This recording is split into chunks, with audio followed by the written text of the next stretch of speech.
Matt Tremont, and you're listening and watching to the Game Changer World fucking podcast.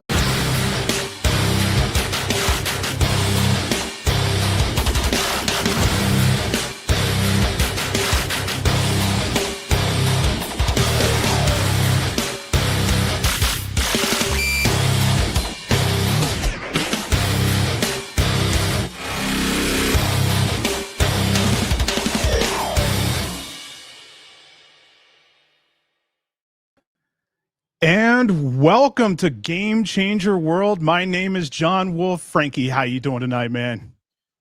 Man, I gotta lay off the drugs. Holy shit, that intro. The turkey slide.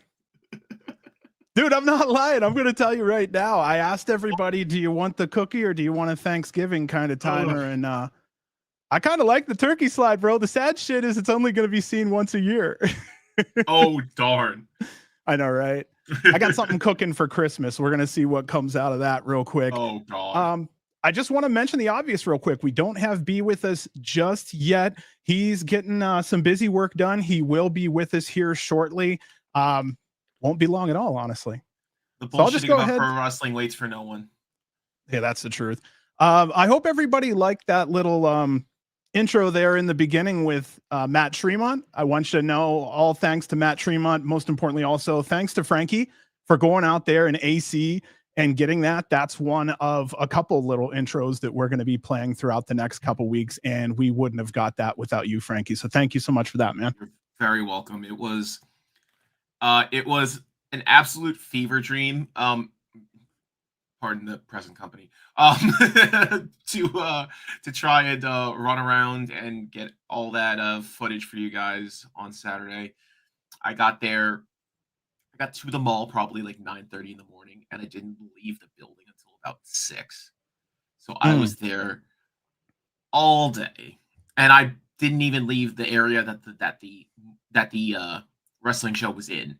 I didn't even get to the other side of the mall. I was purely in that one corner of the mall where wrestling was directly next to Ultraman. And that's a whole other thing I have to talk about. Not right now, but we'll get to that. No sweat. So I'll go ahead and get the... lot. No. We're going to be getting into that for sure. I am up. We lost Frankie for a minute. We'll get back here. Let me go and do this real quick. Holy shit, you got me on. Oh, nope, just kidding. He came back. Let me get you back on here real quick. And I touched and shit went sideways. My bad. All right. Well, I'll just go ahead and get this out of the way real quick. Please like and subscribe. Hit the bell if you want notified when we go live. Super chats are available if you want to donate. Thank you for those who have donated recently. Leave a comment if you have the opportunity. It really does help us out. And as always, thank you so much for choosing to spend your time with us. Sit down and relax. You're amongst friends. Get comfortable because we are going deep into the night. Yeah, Frankie, we ready to get started here? We do have a lot to talk about. Oh, boy, do we. All right, rock and roll. The first thing I want to talk about, we had a kickoff show. We were just kind of touching on that earlier. Thanks to the GCW fans, B, Frankie, Brett Lauderdale. I also want to thank we'll go with the wrestlers and also then Reed Harris Cooper for holding Frankie's camera. I really feel like you really needed Reed out there and he did his job, right?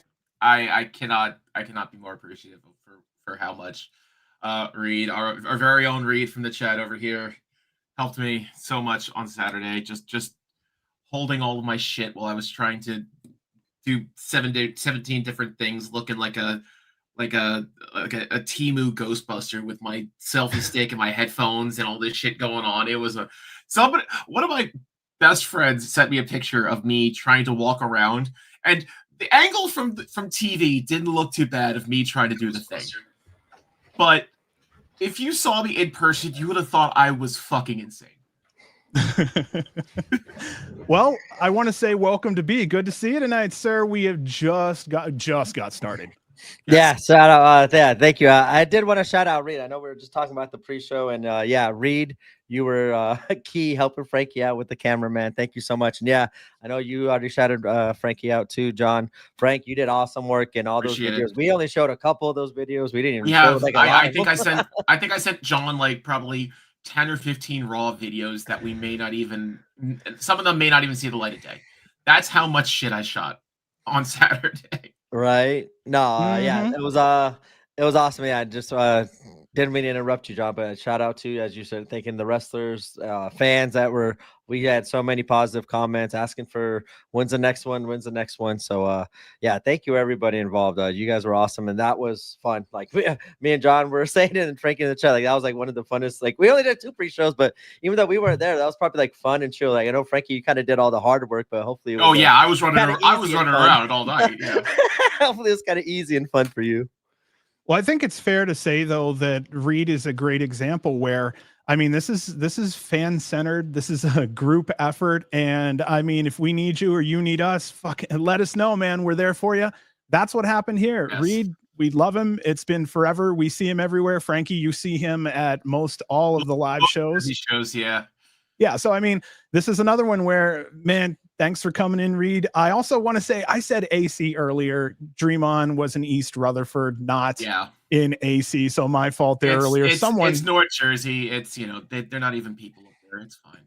Well, someone kept me honest though. So I want to say, thank you for keeping me honest there. I didn't get a chance this time to say welcome to all the people who came in. Sync, Clown, Reed, Harris, Cooper, Carnival of Chaos. Oh my gosh, there's so many here. I'm sorry. Noter, the best way to do it, of course, Noter. And I saw Noter.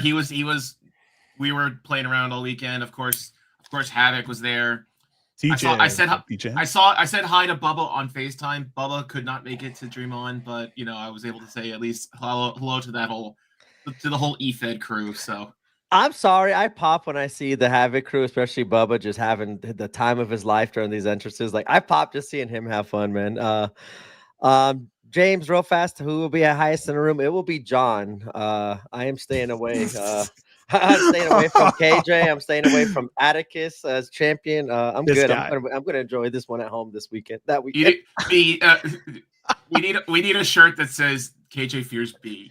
Can you just make that up, John? I got it. I want to get it done next show. Done. TJ said that Beastman was talking crap on FaceTime with Bubba. Brandon, it was so funny. What did it look like? Husk. I don't have it loaded Beastman, in here, man. but that 1 minute promo you did, or 1 second promo you did with Beastman was fantastic. Interview of the year. Oh yes, just short, sweet. Okay, so timing. I want to. Comedy is all timing, people. Oh, who will be the highest? I guess he was asking James. I guess that would be Frank. Not Frank. John. John will be there. John. Frank John's might be the highest in AC though. That's Frank is the highest in AC. We have to represent no matter where we go, guys. Okay, so Frankie, I want to go back to the beginning with you. I'm sorry, B. No, good. So what time did you get? I think you were at like parking lot A is usually where most people go, right? Yeah. So thankfully, Brett or the booking committee of GCW on their Twitter announced that the building was going to be in Garage A, and I would have gotten there 15 minutes earlier than I did have if I didn't make a left turn and go into Garage B, C, D, which does not connect to Garage A because that's how fucking big this building is. So I had to actually get out, leave the mall, go around to the other side of the mall, park in a different building, and then go to the building. That's how large this mall is. So, So what time was that roughly? Oh, by the time I actually got there, it was like 9:30, and by the time I was there, nobody was set up yet. Nobody was there. It was a couple people were trickling in, setting up merch, but I didn't want to bother people until they were like, show ready. So I didn't even start doing stuff until probably like 10:30. I was just milling about, just see it and getting the lay of the land. A couple of the merch booths were up because it was the setup was more it's hard to explain. I should have I should have brought charts and diagrams. I didn't. You probably saw from different angles of the ring that merch tables were kind of spread around the periphery of the seating area this time. So that whole area last year was exclusively the merch tables.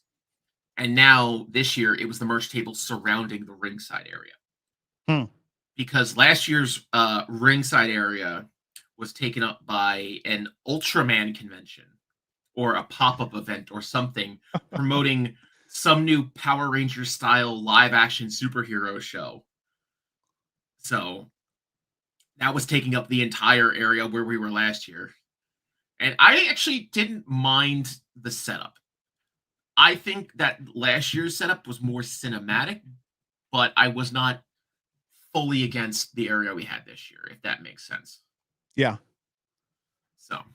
Also, Reed said there were Cardona on the left and vendors, and then Hacksaw was on the far end. Jerry Lynn was the front facing end. Yeah, so there was a couple, your standard gimmick tables, and then there were a couple more convention style booths where it was like, hey, I'm a comic book shop that sells wrestling figures, and we brought this guy in to do autographs at our table type thing.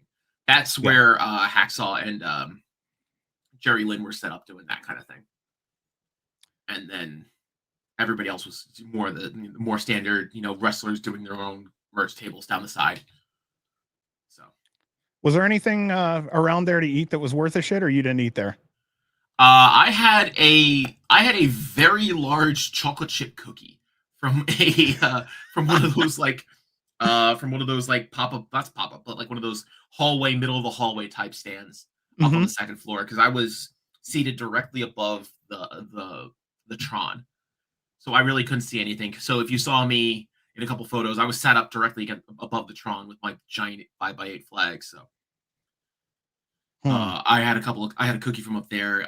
One of my other friends had some weird Korean corn dog thing that was like coated in like blue Takis dust or whatever, some like TikTok bullshit. I don't know. I'm too old for that.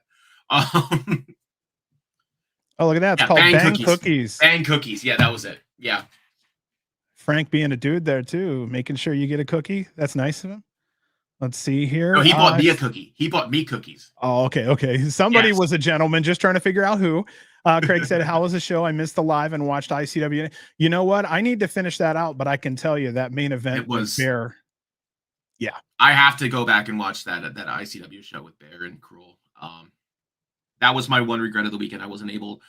Real life gets in the way these days, and you can't watch everything, even though as much as you want to. But I have to go back and watch that show just to support the good dudes, Bear and Cruel. So yeah, no boundaries and walls over here, man. I love watching wrestling. Period. It was me. It was Noder. Noder was telling me when to chant, and I was trying to pick up people's chants just because I had the lungs and I was up on the second floor and I had that echo going like last year. Dude, it works, especially when people are chanting down on top of you. I think that does something to the crowd on the floor. That's why we were so happy about last year's spot, about how I was on the second floor. That made me, you could hear us clear as day on the broadcast last year. So something like that this year. I was trying to recreate that as much as I could. Then okay, so when did you start seeing people filing in, and when did you start getting that camera out? Probably, I think I started recording stuff probably like 10:30 was when people actually had gimmick tables set up, and I could go approach people and say, hey, I'm trying to do this for the podcast, blah blah blah, can you mind, can we cut an interview or something? I saw Effy pretty early. I got a couple of minutes with Effy. I think that's in the can. I think, did you manage to show that one yet? I think that might be no. That might That's have to what go I'm saying. It's that terrible. might have to go up on the that might have to go up on the Twitter as a Is it uploaded, John? Because I'm about to say maybe in between this and the JCW show we can play it. I didn't even have a time. I didn't even have a time to update. Not on this computer is the best way to put it. It was up there actually. It'll be up on the Twitter eventually. John, just you're right. Actually, you're right. John didn't have it loaded. Edit it. I managed to get a couple of minutes with him pre-show, so this was before we knew what was going to happen. I was asking him about his thoughts going into that match, so it'll be there. It's content.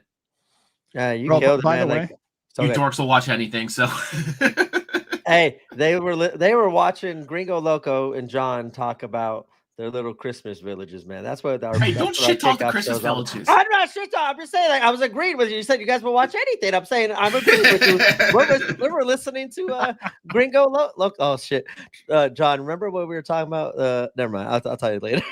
But I was listening to you. That's all. Big Puppa's Bubba here. said he heard the Havoc boys got rowdy upper deck without him. Just imagine if it was Rowdy with them. We just thought a body, like a random body would have fell one match from the balcony. Oh my goodness. Okay, I'm just and I trying gotta to check out think this here. ITW show too. Sounds like.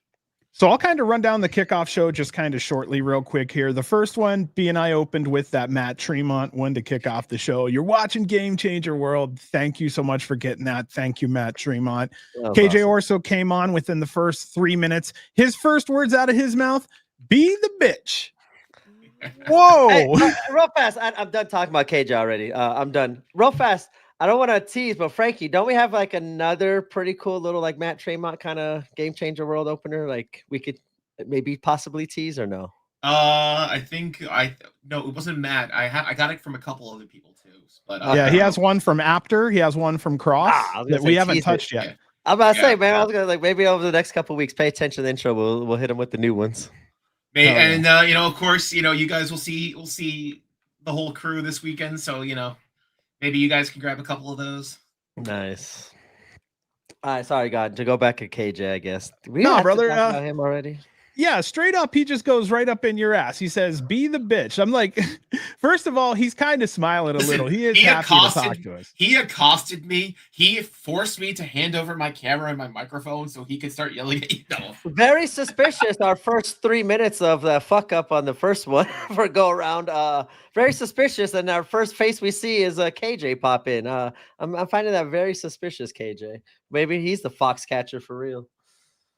Carnival's asking, anyone hitting up Collective next year? Here's some answers in chat. I know we're going to be here. We're in Vegas. Not like you guys live in town or anything. No. I'll tell you what, we'll still be dead on our feet though. You and I, It's Frankie, not like it's not like that. it's not like I'm trying to search decent flight prices to Vegas for that weekend. Yeah, so it's not like we're gonna have a lot of the first live 4-man box, so we're gonna have everybody. We're gonna have to get a 4. We got a 4-person box. No. We have one fucking camera because everybody's in the same room. We don't have to do this bullshit Brady Bunch thing anymore. I'll see if I can like beg Triller and Ash for a camera. Hey, Flyin Ryan, thank you. Thank you for the repost, Ryan. We're definitely gonna talk about you here soon. We keep cutting John off. Yeah. Though. We've got a couple good things to say. We'll get to you here in a second, right? So KJ came on within those first 3 minutes. To be fair, B and KJ have a healthy rivalry. They have the same birthday also. So I think it's something deep somewhere. If you haven't noticed, the last couple times I've come on here, I've opened with "Hello World." I didn't even know. I was happy my birthday was being shared with Kenny Omega. Then now KJ's got to ruin it on the other end. Now I got the little angel on my birthday and the little devil now on my birthday. Yes. Feud of the year. Put the mask back on. No. I'll mention before I forget, this is the last time you guys will be talking to me as 45. The next show, I will be 46. I got my birthday on the 28th. So I'll be 46. Nice. 46 on the 28th. I was just complaining about the 40s, man. Let's start talking about them young kids again. Back to KJ. He cuts a promo on Joey Janela. He had me laughing when he was talking about the Hacksaw Jim Duggan fans. They're all going over the ho, and he said a bunch of the Duggan fans are yelling about hoes. And after that, then we had Gringo Loco come on. Very nice surprise. Good job, Frankie, on that. Thank you, Gringo Loco. The first thing out of his mouth is how sick his Christmas village is this year. That's a great reflection of the relationship we have with Gringo. Me and him go back and forth on those Christmas houses. Game Changer World, your #1 source for Game Changer Wrestling, Christmas villages, and weed recommendations. Oh, no doubt. Right here. Thank you. Thank you, Credence. Thank you. Credence and Maki. We need to make sorry. sure both of them get their credit as they deserve. Very awesome. No, seriously, thank you so much. It's very appreciated. Right there. That made our day. We're good. Appreciate you. Okay, so then our next little thing that went on, Beastman, it cut a 1-second promo. Frankie asked him how he was, and Beastman said, "Husk." Again, thank you, Frankie. Thank you, Beastman. When he said that, everyone in the room just turned and looked to see what the fuck was that. Best promo of the year. They're witnesses. Man, oh man. Let's see here. Then we ended up being the debut for the KJ Orso promo. Thought that was kind of nice. Oh, I didn't know that. I didn't know that was we were the yeah. debut. Yeah. Yeah, and we had a copy. You remember we had a copy of that a week I don't beforehand, know but we never. I don't know what you're talking about. No. I'm just we had a chance to check it out because we needed to make sure that it's wild times. It's wild times around here, guys. We had to make sure after the Atticus situation that our shit is not going to be used without our consent in moving forward. That's why. Well, also the other thing was we didn't want to make sure we were barking too hard up a wrong tree. Is I think a nice way to put it. I think people can kind of realize like we're off sometimes on certain things, and if we knew better, we wouldn't be. But that's fandom. That's half the fun, kinda. It's just it is just us just pissing in the wind, even if we're wrong, just screaming random shit, Standing on a hill just to watch us get blown off. It is what it is. Right? Pick us up Bubba's next message too. TJ over here calls me up through FaceTime just for Beastman to talk shit, bro. I hate it here. I need a conversation. I want to replay that conversation, man. All right, so then we move on to one of the podcast favorites, Bear Bronson, directly out of the KJ promo. We come back. He's right there on camera. Does KJ ever shut up? That was hysterical. I had to apologize when I grabbed Bear for that interview. I thought that promo was going to be a minute, and we're just both sitting there like my phone's just in my hand on a selfie stick trying to point at Bear, and Real's like, "I'm sorry, I didn't know this promo was going to be this fucking long." It was good though. It was good, and it was worth it. We were not trying. We were talking with Bear quite a bit. He spoke about wrestling alongside Tremont, how important that is. And he also spoke about his time wrestling Dreamer and looking forward to wrestling against Rhino. He spoke a little about watching some of Alex Cologne's older work and admiration. We share that. He also confirms he's heavy into the planning stages for his appearance in NGIX. Sadly, he was very forward, saying this may be his only tournament. And right there where I said, you know what, that's it. I'm throwing my whole ass behind Bear Bronson for tournament winner in NGIX. Maybe I got my emotions the best of me, but I believe this is to be the way it is. When T mentioned he was watching Alex Cologne's tapes, I was like, yeah, I'm all root for this guy. Like when we talked about him, as we said, his research and the work homework he's been doing to study these death matches, I think it's really stood out in his death matches and just in his matches in general in GCW. And I think that's why he's skyrocketed to the moon, because he's able to use his own homework instead of kind of being restricted by AEW / Ring of Honor. Yeah. But yeah, he kind of alluded to the fact, as Sean Ross Sapp kind of reported earlier, in negotiations and talk with Impact. And I guess that's what he was saying when he was possibly enjoy this time at NGI, because it will be his only tournament. So hopefully he's able to make an impact here soon, somewhere in 2026. We're pushing for you, bud. That's all we can say. We're pushing for you.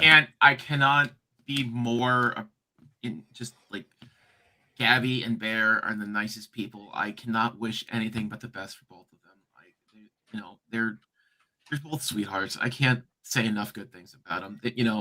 We're all just dorks that like wrestling. Like I like, what can I say?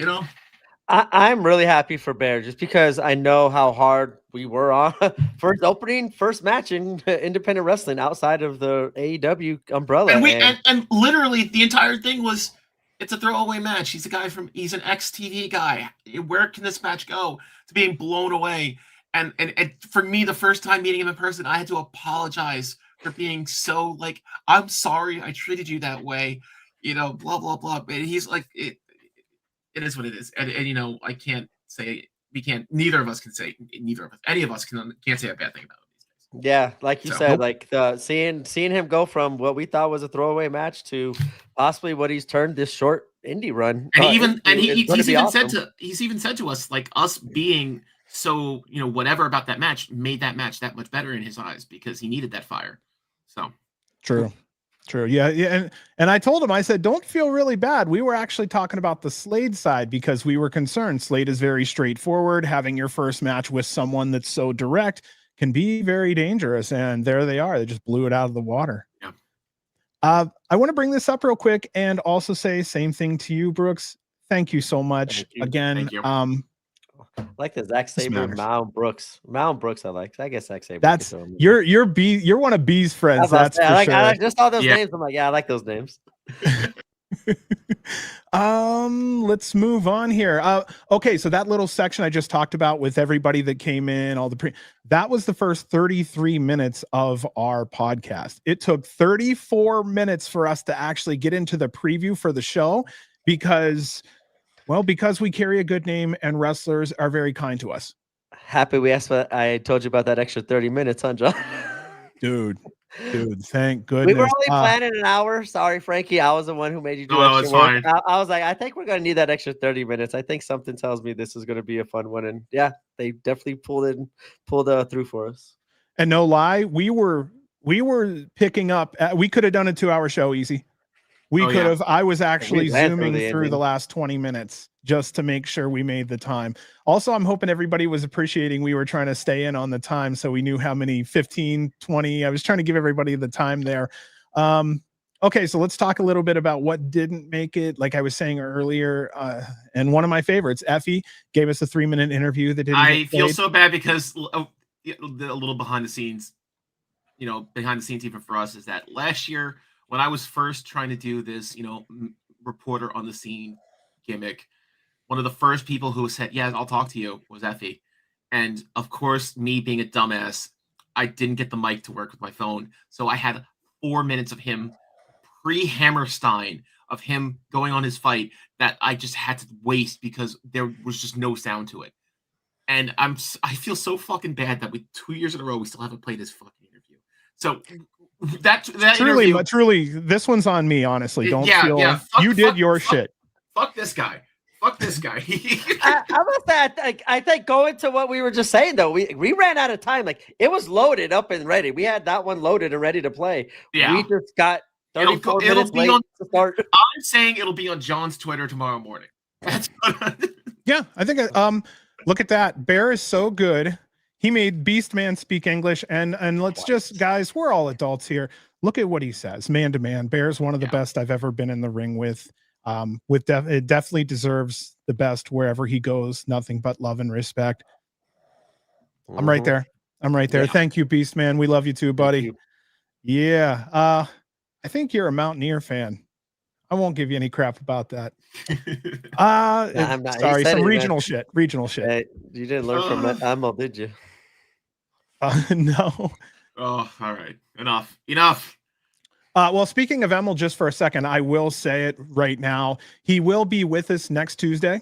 So next week, we're going to go for interview part 2. We had so many questions, and the interview was so popular. We're bringing him back because it only made sense to pick up where we left off. It was our first. Actually, it was our only time that we're booked out into February right now. And the only reason we're booked out till then is because the GCW schedule doesn't go out further. So we are busy. I also say it, publicly, Beastman, you're on the radar as soon as we can. I do want to get you in here. You've been a fantastic supporter. Also, once I started looking in on your history, there's a fantastic amount of history there. And you do have a fantastic story to tell, promoter and owner, trainer, wrestler, so on and so forth, Spoiler alert. No, none whatsoever. Oh yeah, I guess so. But we're thinking about you, bud. Hang in there, keep rolling. We do we got to get you, brother. What are we doing here? Time spent listening, man. TSL. No, real fast. I forgot what I was gonna say. What were we talking about? Listeners that didn't get the Emil questions that John was saying, we had a lot that we didn't get a chance to. So if we didn't get your question up there, please send it in the chat next week again. John, I'm gonna assume you're probably we'll make that tweet out for any questions. Hit us up in the tweet. Hit us up in the chat next week again, and we'll start going through the questions, and we'll try to be a little bit more efficient this time with Emil, or we'll just need an Emil part 3. Who knows? ML Part no. 17 coming June 2026. Hey, he said he wanted, like, maybe we should start our own Patreon channel with Emil, watching wrestling with Emil, or all wrestling, or all Emil wrestling. We have some names already. Let's see. Somewhat James Noter just asked Frank, you going to GCW Philly by any chance? It's a possibility right now. You know, the shoot job be shooting, so it's, you know, I'm very much week to week on stuff like that. But if possible, you know, never say never, but it's up in the air right now. I feel like there was a question in here I was going to ask. Reed, I got your DM. That's what I wanted to just say real quick. Sorry about that. Wait, did I tell you about West Virginia? Doink. We need to make space for Beastman interview. Okay, bro, that's going in the interview somewhere. That reminds me of that shitty who was it? No, it wasn't Kennedy. Heidenreich versus Alabama Doink in a Shoney's parking lot. It's a match. Shit. Oh Lord. It's a match on YouTube. A fever dream were get you on? The highest you have ever been. Sit there and watch that train wreck. Trust me, it is my favorite dog shit match of all time. I've shown like 12 people that match. I was like, yes, I've seen that. All right, check that out on their new Patreon, Watching Wrestling with Them. Oh my goodness. So getting back to this, here's a couple things you didn't see. Sorry, we're way off the rails tonight. No, we're good, man. We're having fun, right? Hey, 34 minutes into starting our kickoff show. We're about to be 34 minutes into starting this review show. That's okay. That's okay. Effy gave us a 3-minute interview. You don't come here for the concise wrestling. You come here for the bullshit. It's fan bullshit. You're coming here for the professionalism, let me tell you. Effy gave us a 3-minute interview that sadly didn't get played. I'm very sorry to the fans, to Frankie and his efforts, and for Effy on that one. I'll say the same thing about Bill Apter. He cut 2 promos, did a little quick interview, and then an opening for us. Also, Killer Cross cut a video for us that didn't get played. You'll get those eventually, you fucking addicts. And we're Vegas people. We're gonna try to reach out when we get a chance. Maybe he's game sometime to talk to us. Never know, right? Fingers crossed. We gotta get Beastman to make one of those 2 for us next time you're able to. Hey, Beastman, can you maybe set up? You may see him for all we know. Beastman needs to set up Bama Doink versus West Virginia Doink. I think that's a fun. I got so many jokes I'm staying away from, but I'm just Okay, so I'll repeat myself again. I know we said it a bunch of times, but that's because heartfelt. But all this was because of Frankie and Brett allowing him to run around and do his job. Also, again, because we carry a good name with the wrestlers and they're kind to us. Like, we're very fortunate for that. They participated. No, was there anybody that was there anybody? I had a couple people that were trying to do the Today Show screaming and holding up thumb signs in the background of a couple of my shots, but I don't think it worked. It happens. Yeah. And also, most importantly, thanks to the fans and listeners for your contributions to the podcast that made it a success. We hope you enjoyed it, and we are looking forward to more. The next one we have right now is December 6th in LA, partially because we're in the LA area, but LA is the second home of GCW. So we try to represent the West Coast. As of right now, as long as Brett allows us, we would like to cover strictly the bigger shows. We don't want to be doing, we kind of would like. We don't have the fucking time to do every show. No, man. No, but we're thankful for being given the opportunity to do something that I think not a lot of others would allow us to do. And we do kind of hope that all of you are. This is the biggest cliffhanger thankful. Ever. Sorry. What's up? This Beastman's leaving me on the biggest cliffhanger ever. What, just John? I'm just waiting for what's coming next. Come on. Like, Beastman's like left me like on red right now. Like, I just see the bubbles. Beastman, we got to get you out to Las Vegas, buddy. I got to give a chance to shake your hand, say hi. Zach said, yeah, you are my guy. Drew Parker, we are been in the works with for a while. Being UK time and now him starting kind of his own little podcast, it has been a little bit harder, but I talked to him in person in Phoenix. He wants to come on. It's just been a little bit hard. Timing, and I always see him in AC too, and I'm gonna pin him in LA. I'm just I'm gonna pin him in LA and be like, let's do this shit. Yeah. So right Beastman there, we need Stackhouse. part 2. and right there. Oh, part 2. We were gonna get to that, Damn, but I'm not gonna be at that part match. Damn. that fucking match was so good. I wish we knew what we were getting into when we went into it, but at the same time, I knew both men can work. So, you know, yeah, there we go. Arizona needs a main GCW show. I'll probably be to at say, that but one true. before next LA show. Hey, Phoenix has done wonders, and they might be able to hang with a standing date like some of the other buildings do. But you know, Oh, I think easily. I also want to say here with the Drew Parker thing, we were this close to having Drew Parker. The problem really was lining up the time zones. It was just too damn difficult. I think he's 8 hours ahead of us or whatnot. it sounds about right. We all work. We all work. So unfortunately, you know, if we were available at 7 here, he's getting up at 3 in the morning, 4 in the morning to talk to us. And if we started 2 hours later, he's getting up at 5 or 6 and we're still hitting the, you know, we're getting on at midnight, 1 in the morning, East Coast time. So we're trying to get with him when he's over here in the States. That's where the plans are right now. The problem is learning his schedule, getting in contact with him. He sometimes answers, sometimes doesn't. He's busy.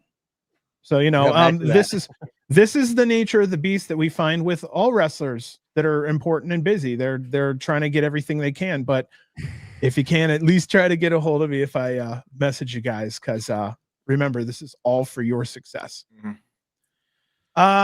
You think I can take the intro this time, B? Since I did so much. Give me one more moment. All right. Give me one more moment. I just want to ask people in chat, if possible, could we get some feedback for the show? I know you're fans who are going to like, but is there anything you'd like to tell us that we could improve on? Did you guys enjoy being on site? Do you want to see more of something? Do you want to see a longer show, a shorter show? Less of this, tell me now. No, and it's okay. We'll wait for a moment or two for you guys to type in, but I mean, I know everybody's going to be mostly happy, but please, if you wanted to see more of the venue, or if you wanted to see different pre-tapes or whatnot, yeah, please let us know, because then we can adjust the show. There you go. More of B. We got love. It's the Mal Brooks stuff. Comment of the night, man. I'll take it. There we go. I'm easy to win over. As of right now, December 6th, it'll be me and Screwball handling the pre-show out there. I kind of like what Frankie did, where he's oh wait, V, are you gonna be there or no? Oh, I'm sorry, I'm mad at TJ's comment. What? Oh, okay. You threw your arms up. I'm like, oh shit, is he gonna be? I'm like, oh, we got a good comment. He wants more KJ bullying. V. Why? How about I'm not? Guess what? I'm not gonna be on the next LA show. You ain't getting none of that. They set up the ring before call time. I was going to try to be there around call time, so unfortunately the ring will be set up. However, I have a feeling we could talk to Ash about that and maybe see if they can do. As far as I know, the American Dream Mall ring was set up on Thursday night. Yeah. So not surprised. Talk some more fans. This is. Let's see. I'm just trying to see if there are any others. Love the on-site of the show, but how about asking some fans their thoughts? That will be done. That's in the works for Atlantic City, simply because American Dream was a much more normie crowd than usual. If we come to a TOS or a homecoming crowd, trust me, that was always in the notes as a plan to run something like that. It's just that it's a lot harder when we have these more AEW crowds, these less built-in crowds. Those are coming, trust me. I like this meet and greets, man. Hey, we gotta talk to Brett. Maybe we get a WrestleCon booth for meet and greets. Charge a hot dog and a handshake for pictures. Yeah, you wanna run our intro, brother? Yeah. All right, sure. Coming to you live from the American Dream Ball in East Rutherford, New Jersey, GCW presents Dream On 2. That was pretty good. It's like I talk professionally or something. Professionally. So I'll get it right off the bat. I love saying this. It was really exciting for this show after being without GCW for almost 2 weeks. So it was nice to really get back into the swing of things. Great job by Emil and Veda Scott on commentary. We've been seeing Veda more, and I think she's been solid. Gail Ken jumped on also for a short amount of time. She was progressing that storyline that they were selling there. And we were also doing that yeah, I won't go through that too much. I have a note here that just doesn't make sense to help us. Oh, I know what I was going to say because it said KJ and I didn't have the rest of the note. Just like Gail Kim, I liked when KJ used to get on the mic because I felt like we can get into his head a little bit, able to sell the story. And that's what I was seeing here with Gail Kim, getting into that mind and really hearing the motivation. Going into this show, there's a video of Effy talking on his podcast about the threats posed by Atticus and Charles Mason. They play a graphic. It shows the matchup for the #1 contenders between Atticus and Mason.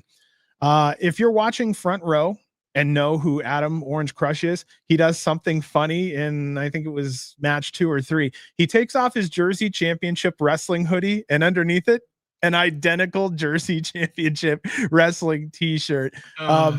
I'll give him credit. He's repping to the fullest. Yeah. And I actually like the shirts a lot. Did you see? It's like the old school 70s, 80s font. It's the varsity font. One, right? Yeah, I love it. So good job on that one. The show opens. 2 TVs hang near the entrance. On the outside of each TV, you can see 2 large GCF&W flags. The place is full with fans on the floor, both seated and standing. Then there are fans on that second level up near where Frankie was. And you guys all surrounded the event like Mad Max in Thunderdome style. You know what I mean? That's it was why cool. I loved last year because there was even that 3rd floor and it was just so much more. It was just more. And this only went to the 2nd story, right? Yes, this was in a smaller area. So half the ring was open to the mall walkways. One side was a wine bar or something, like an open air wine bar that was blocked off by a fence, but it wasn't like walled off. And then the last section was part of the Dave and Buster's type place they have there. So that's where the hard cam was. The hard cam was probably 5 feet away from a Hungry Hippos arcade machine. Oh, hell yeah. Yeah. Plenty of shoppers also stopping by to see what's going on. The crowd felt AEW heavy, and I'm okay with that. Frankie, what was your thoughts on the crowd there? It was mixed. It was less GCW regulars, a lot more AEW types, because this was kind of a tack-on show for Full Gear, which was 15 minutes away. So there was more of that AEW crowd in the air. It wasn't glaringly obvious. There were people wearing AEW shirts, but it wasn't like people who exclusively go to AEW and have no idea what GCW is and just went because it was a tack-on show. I think it was people that have heard the name before and just wanted to check it out. And but it wasn't like the looky-loos of last year. I think it was people were there because there was a wrestling show, not because they were at the mall and they happened to stumble onto a wrestling show. So this will go into something just for a moment. I have to say, I really wish if we were in an environment where we could get an AEW crowd, WWE crowd, or just a crowd in general. I would like to see it where GCW could open their wings and do what they do best instead of having more of a whitewashed kind of show. I would like to see them kind of open it up a little bit and say, look, you're fucking coming to GCW. You better, you know what you're getting into here. You heard about us. Yeah. Let's show you what the live, experience really looks like.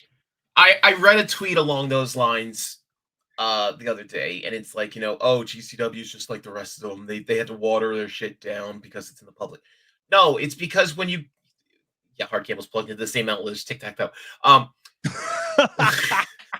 When GCW is the destination and not the tack-on show, and I'll even stretch that out to saying like collective, because people know what collective is and they're going to collective. You can't do the full GCW and inflict that onto an unsuspecting public in public. If it was blocked off and it was behind, the Triple X back curtain at a video rental place, you can kind of get away with that a little bit more. Hey, there's cool shit in here. You want to come check it out. Yeah, then you go full GCW. But if we're literally in public in the middle of a public shopping mall on a Saturday, the weekend before Thanksgiving, I'll cut them a break for not going balls to the wall, for not putting on TOS in public, You see what I'm saying though, where maybe it's best to set yourself up in a building where you can do at minimum hardcore, no glass is fine, Yeah. I'm looking to that. What I'm saying is people came to hear about this GCW, give it to them. You know, also, I want to say, since Ash is in here, Ash, we were talking about maybe getting a time lapse of the ring being built. I don't think I'll be around for that. Is there, you know, if there's any way to set something like up like that, it would be cool. Also, just because I have Ashes here, I don't believe at a lot of these shows we're seeing anything that shows where people can watch GCW. I'm not really seeing Triller watch here, watch anywhere. Yeah.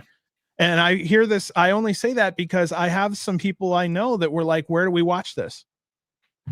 So I'm just being fair here. At the live shows, I mean, if you like what you're seeing, you need to check it out on Triller TV. Here's our, you know, I would like to see something like that. Or at least a couple posters that say follow us on our socials type thing. You know. I mean, fuck, just give us a QR code. Just get a poster with a QR code and get about 6 of them and hang them all over the place when you're at the mall. Make the canvas a giant QR code. And of course, oh fuck! But of course, this is if money were just flying out of our he said, yeah, John, I agree. Wasn't a lot of promotion for where to watch it, which is important, very important. QR code with a link tree would be fantastic. Again, these are little oversights that I think need to be thought about at some point. Also, you know, as you get older, you're going to have people younger tell you this. Literally, David Cole's in the ring right now, in the chat right now, painting the ring canvas. Man, let me tell you. Make it a giant QR code. I dare you. Could you imagine the amount of painting going on for a QR code? I'll Venmo you $1 if you make the entire canvas a giant QR code. Hey, everyone. Yeah, we got to get him up there. You do a fantastic job. Fajita said we need a QR code. Same for the podcast. It just says a name. Need a YouTube graphic. You know what? If anybody was interested or wanted to do some stickers or something, we'd probably try to hand them out or sell them or something. We just don't know what to do because we're fans. We're not business people. Merch is not. We don't need to do merch. We don't know. This for the love of the fucking game. If someone wanted to rep, I don't even know how to do it. Yeah, let us know and we'll figure something out. Quite a few people here were dressed as their favorite wrestlers. I saw the Iron Sheik, Macho Man. The ring was almost completely black, minus the blue colored canvas. I always liked that look. Can I speak on that for a second? Yeah. I don't know if you saw the posters for the pre-show for like the fan event thing. It listed a couple different events, like, you know, a cosplay contest or like karaoke, and I don't remember. I didn't think I saw any of that stuff happen. I think it was literally just an extra long, you know, doors before bell type thing where it's just the merch tables were there. And I think I've said that before about other shows too. I think it was just an extra long merch meetup type thing. Yo, what up, Archer? How you guys doing? People are coming in.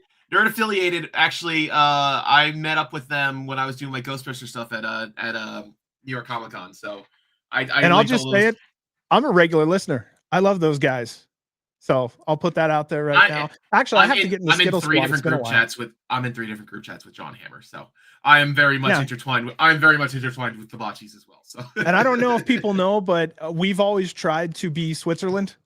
We have a Game Changer World podcast, but at the same time, we've also had Danny DeMonto on. There's quite a few others I'd love to have on that I just haven't had a chance to, but we love wrestling and that's that. But this is what really touches our heart. So we're here. Yep. Oh, yep. Said appreciate that, John. So the floor was hard tile, but I can say I love seeing a well-lit wrestling show. You could see where piping and drapes were used to create a makeshift locker room for the wrestlers. On hard cam, you'll see a large GCW flag hanging, and directly above that is Frankie's red shirt, having an incredible time. I love when GCW does these open events. The show looks bigger and fuller. New eyeballs are constantly seeing something new. I just have to ask if we could more events like this, please. You know, I miss a good ocean backgrodo. You know, honestly, those boardwalk shows were fun. It's just that I don't know when you do, like, it's just different venues. I like different obscure venues. I don't, you know, of course the nightclubs, we're always going to have our Harpos. We're always going to have our, you know, our UCCs. We're going to have the Showboat. Make it new. Give us something else, you know? Hey, I like what we're getting.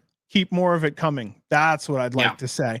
And you know, the thing is I love watching the sunny days turn to starry nights. That's what I have to agree with you when we had war games out on the grass last year. I think that was a really good aesthetic to that whole show. Noter also said a Triller TV banner would be nice. I think that's something that would be good to have. Gooch. Mike Gooch is in the house. Gooch? Good to see you. Good evening, gentlemen, he says. Good to see you. Thanks for coming in here tonight, sir. Keep tagging me over there. I love to share as many pictures as I can. Just let you know. As the show starts, Emma welcomes us and the music hits. It's Lucky 13. There's a camera person in the way of Lucky 13 getting into the ring, somebody taking pictures. I was hoping he didn't do that again because Lucky was trying to get into the ring and he had to actually sidestep the cameraman. Music hits, out comes WWE Hall of Famer Hacksaw Jim Duggan. People are shouting, ho! Then he starts a USA chant. Lucky comes outside the ring to threaten Hacksaw and Ray Jaz attacks from behind. Both roll in the ring and we have our first match of the evening. Our first match was Ray Jaz versus Lucky 13. So Ray Jaz looks great. However, I would have put a top babyface in this position. A first match slam dunk heel beatdown is the perfect pedestal to show that top babyface. We also have new eyeballs too, so take advantage. I would have also made this just as important as the main event. Who are we pushing right now? Yeah. Fuck, Bear could have come out there, smash, walked back, and not said a fucking thing, and people would have erupted. And then when he comes out later that night, they're like, oh, that's that badass that shut that stupid guy up. Like, this is simple. Again, Lucky 13, fantastic. I don't know if he fit in this show again, and that's nothing against him. I just feel we should have had a higher profile baby face that we're trying to create stars right now. This is our opportunity that we should have created one or pushed one along a little further, whoever that may be. Also, I'm going to talk from a perspective of a live viewer.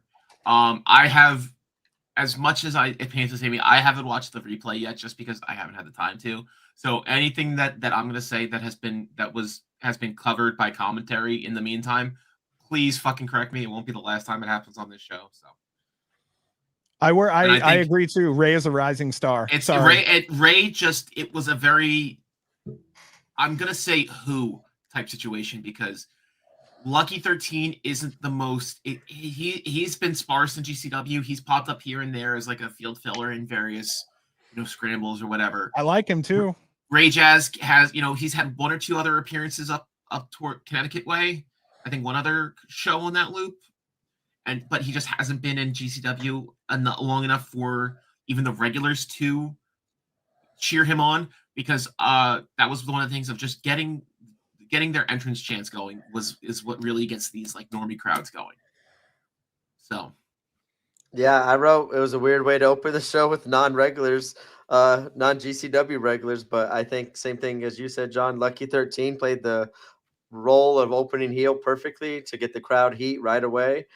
And Ray Jaz played the role perfectly, but I would have given it to Flyin Ryan. I would have used his name there as a quick little squash match, as you said, to elevate a rising star that could have used it. Unless we're going to use Ray Jaz more a little bit, then I'm cool with it. But for me, I agree with you, John.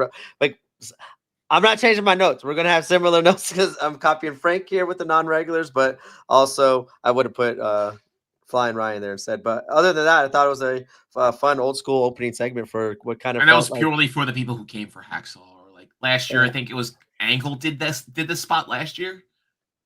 Yeah, and I think it was like just good opening way for the fan friendly show too.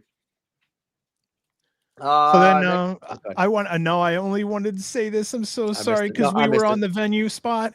How about GCW at the State Fair? Okay, WWE sucks. It's funny to say that, but you and I are on the same page. I've always had the vision of going back to a place where, again, we start the day, go to night, but then in the background, you're seeing the Ferris wheel and all the gorgeous lights of the State Fair. You're almost there, except for you're not smelling the puke. Well, we sort of had that at Gathering, but we'll do that again, but less juggalos this time. Plus, a State Fair, I mean, it can't be crazy.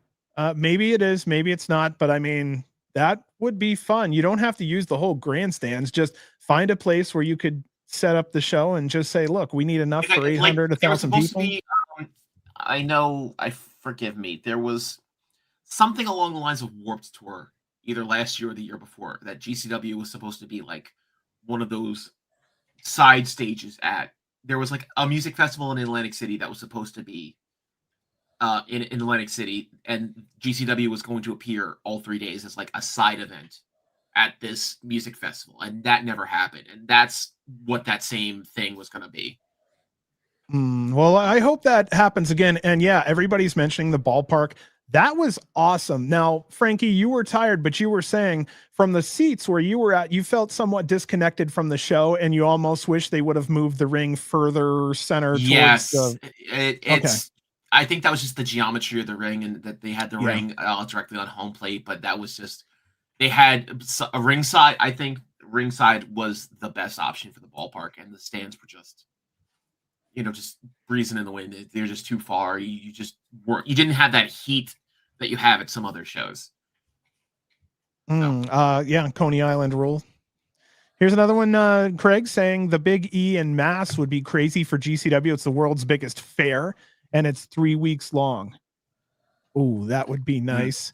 Same thing. Mike is saying they weren't allowed to move the ring. So this wasn't a GCW mandate. This was, hey, we're here, play by the rules. We would like you here. Shit happens, and I'm not gonna. But being fair, that would have probably fucked up the grass a little bit, and they probably went inner field because it's easier for them to take care of that area there. And sometimes if that gets fucked up, they can replace it. Yeah. But I don't know. I'm not Mr. Wonderful there. So Ray Jaz was our winner here, and I just wrote that I believe commentary said this opening match should have been different, and it was less than 2 minutes long. So I treated it as such. I felt this was for Hacksaw. We should have done it a different way, but without Hacksaw, it shouldn't have even been. I did watch this part, and I want to correct you, John. Yeah. I think you're coming from the angle of comment. I think you're trying to say that commentary was playing this off as like, this was a mistake. This match shouldn't have gone on first. And I think what they're trying to say was like, oh, we're ruining a good show by putting these guys on. Oh, okay. I think that's what they meant, is like, oh, we don't want to bring the crowd down with these fuck faces first. We want to have a good match to open. Not like this was an actual mistake. Yeah.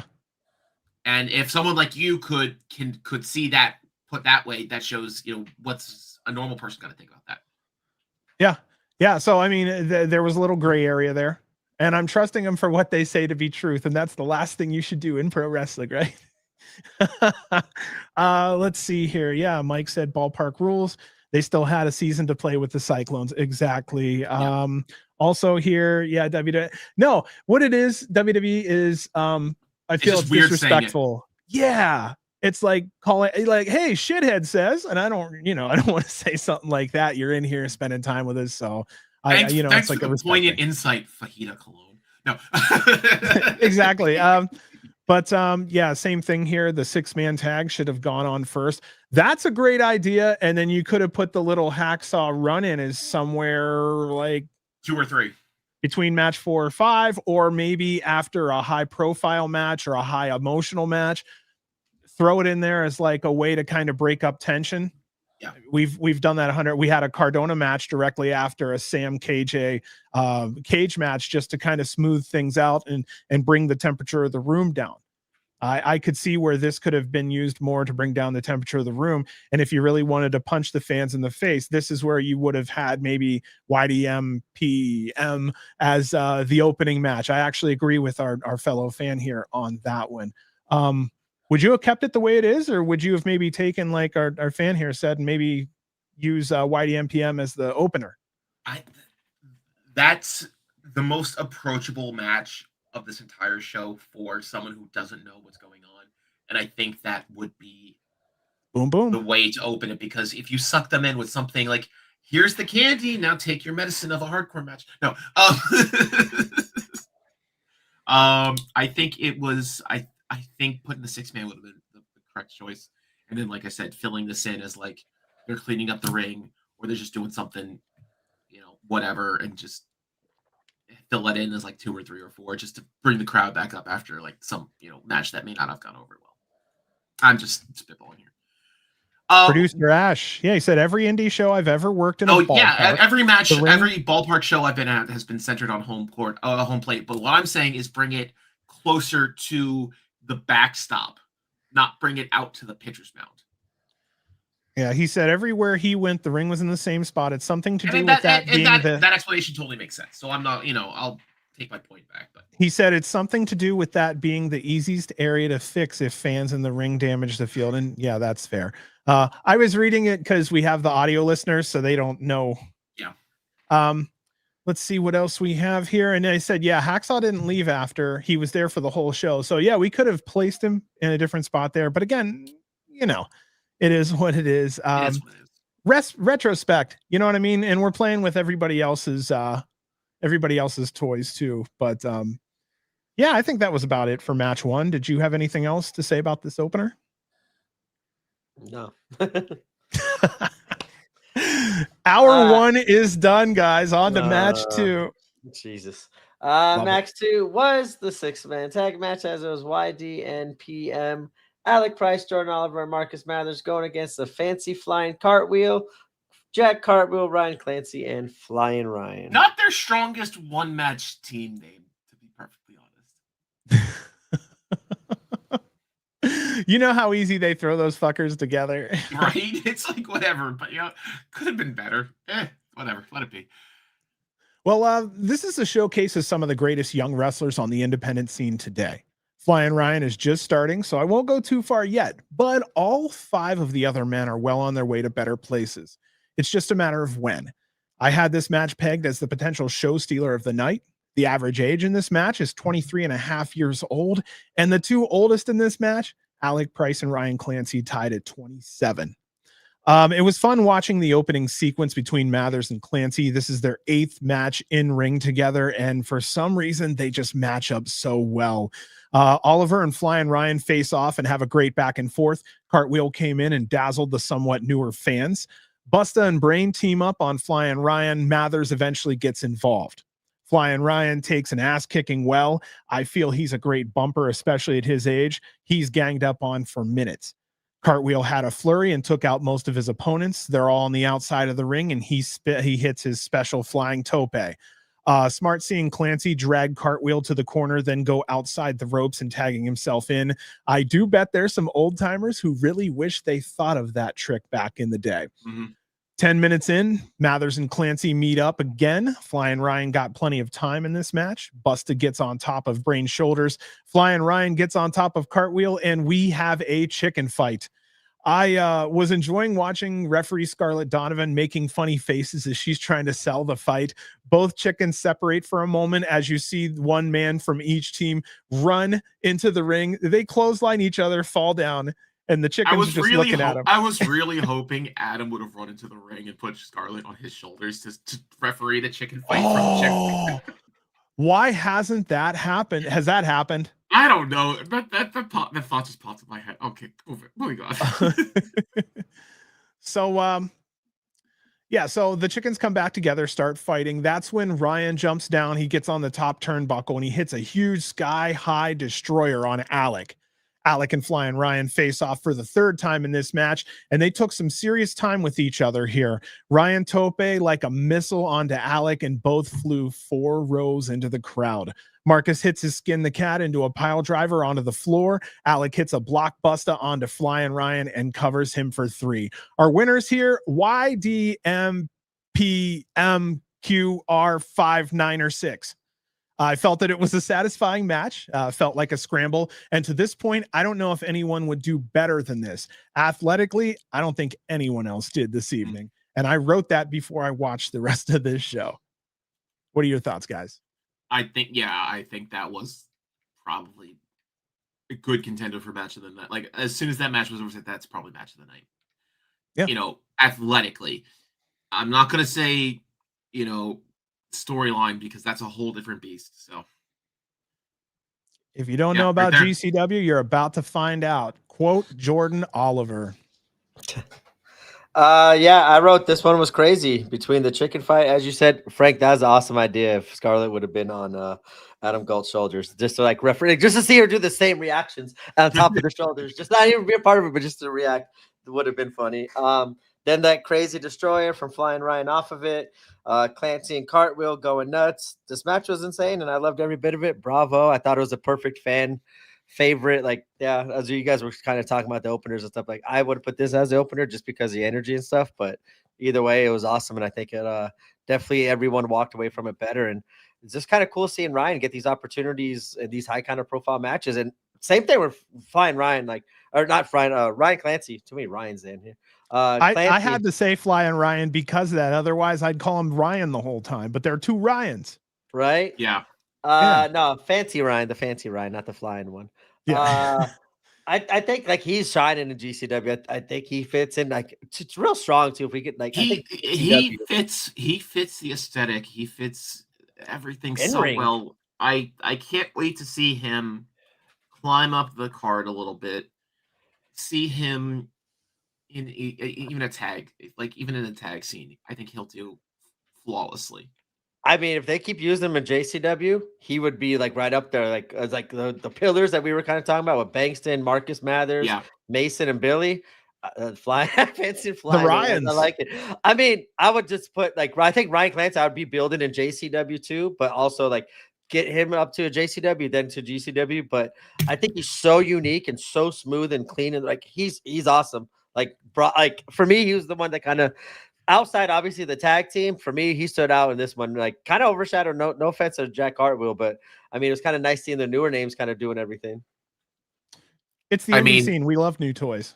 I mean, can I just say something? That even if we don't have like fancy and Flyin the Ryans, I mean, there's a better pun tag team name in there. It's just First Class. Yeah. First Class? Like just Flying First Class. Fancy Flying First Class. I like that. I like that one. Yeah. I thought that was good one. All right, carry on. That's a good one. I like that one. Good to see you, Crow Fairy Tale. I'll just say that real quick. Says, isn't Flyin Ryan MPK affiliated since he won that chain on that horror show in Rochester? Yeah. He actually was wearing it today, I think. He likes to flaunt it now that he wore it. You know what I mean? Yeah. You get a nice new chain like that, you got to show it. Yeah, I guess. Sorry, I was just reading the chat here. Yeah, Fancy Ryan's like, what kind of like the new shiny Itoh? I'm like, whoa, I think he's something special. Crow said First Class sounds like a heel team, but still sounds good. Yeah. Davey said, yeah, Fancy's fantastic. He's got that New England Christmas and knows exactly how to make the most of his spots. So I'm going to put this later in the show, but to me, he gave me a feel of a 50s or 60s straightforward white bread wrestler, like all the way down to the simple trunks. That was his gimmick. Yeah, because that's without me knowing, he exudes that. That's so funny. If you go back to watch any of his early Beyond stuff, his entire gimmick is just like old timey strongman. Yeah, I got the pose portion of it. That's why, when we get to the Beastman challenge later, I kind of said last week I wanted to see it. I'm going to bitch about that later.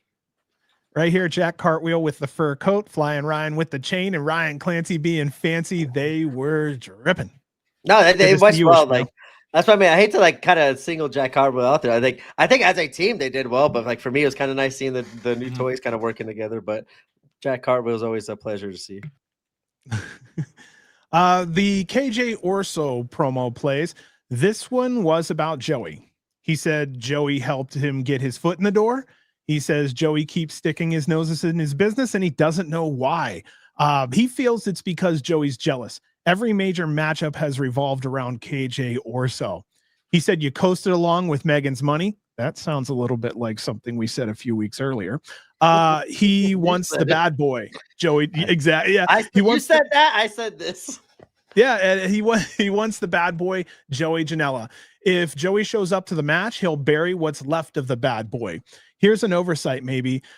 Can we have the bad boy at the mall with restrictions, or should we have held this match in AC where we could actually have the bad boy without any restrictions? Or is this just a middle match between the story? There's so many more likes. There's so much more likes on this feud. I think we're gonna have that full on bloodbath, smash and bash in AC eventually. And that's where I kind of yeah, KJ Orso, that's straight, man. Commenter of the night, man. Fan of the night. Sorry, I'm marking out for. I knew it. You no, because KJ wasn't wrong. Janela is jealous, and then Ishmael said KJ speaking facts. I agree. Yeah, as Screwball said too, same way. But like, yeah, I kind of that's funny. I was kind of doing that promo for KJ the week beforehand, but obviously he did a lot better with his silver tooth tongue. But we'll get to that later. As you said, kind of like save it for the extreme. Like we'll hit that later. I don't want to spend too much time on it. Well, I think it's probably the next match, right? Yeah, it's the next match. So we'll hit it the next match. Yeah. Reed Harris Cooper said, I can speak on this. KJ told me directly he'll confront Janela in LA if he's there. Oh, shit. We need behind the scenes footage, John and Screwball. I won't be there to be snooping around. Well, yeah, KJ be snooping around back there. If available, I'll get KJ lined up. I know right now, Effy even said publicly online, he's like, we are talking. I'm talking to Game Changer World. I'm talking like behind did he? I haven't seen that. I'm talking. Wait, hold on. Go say that again. I interrupted. Effy said, like on Twitter, he retweeted us, and he's like, I'm talking to the guys. So he's already lining up. I know KJ will speak.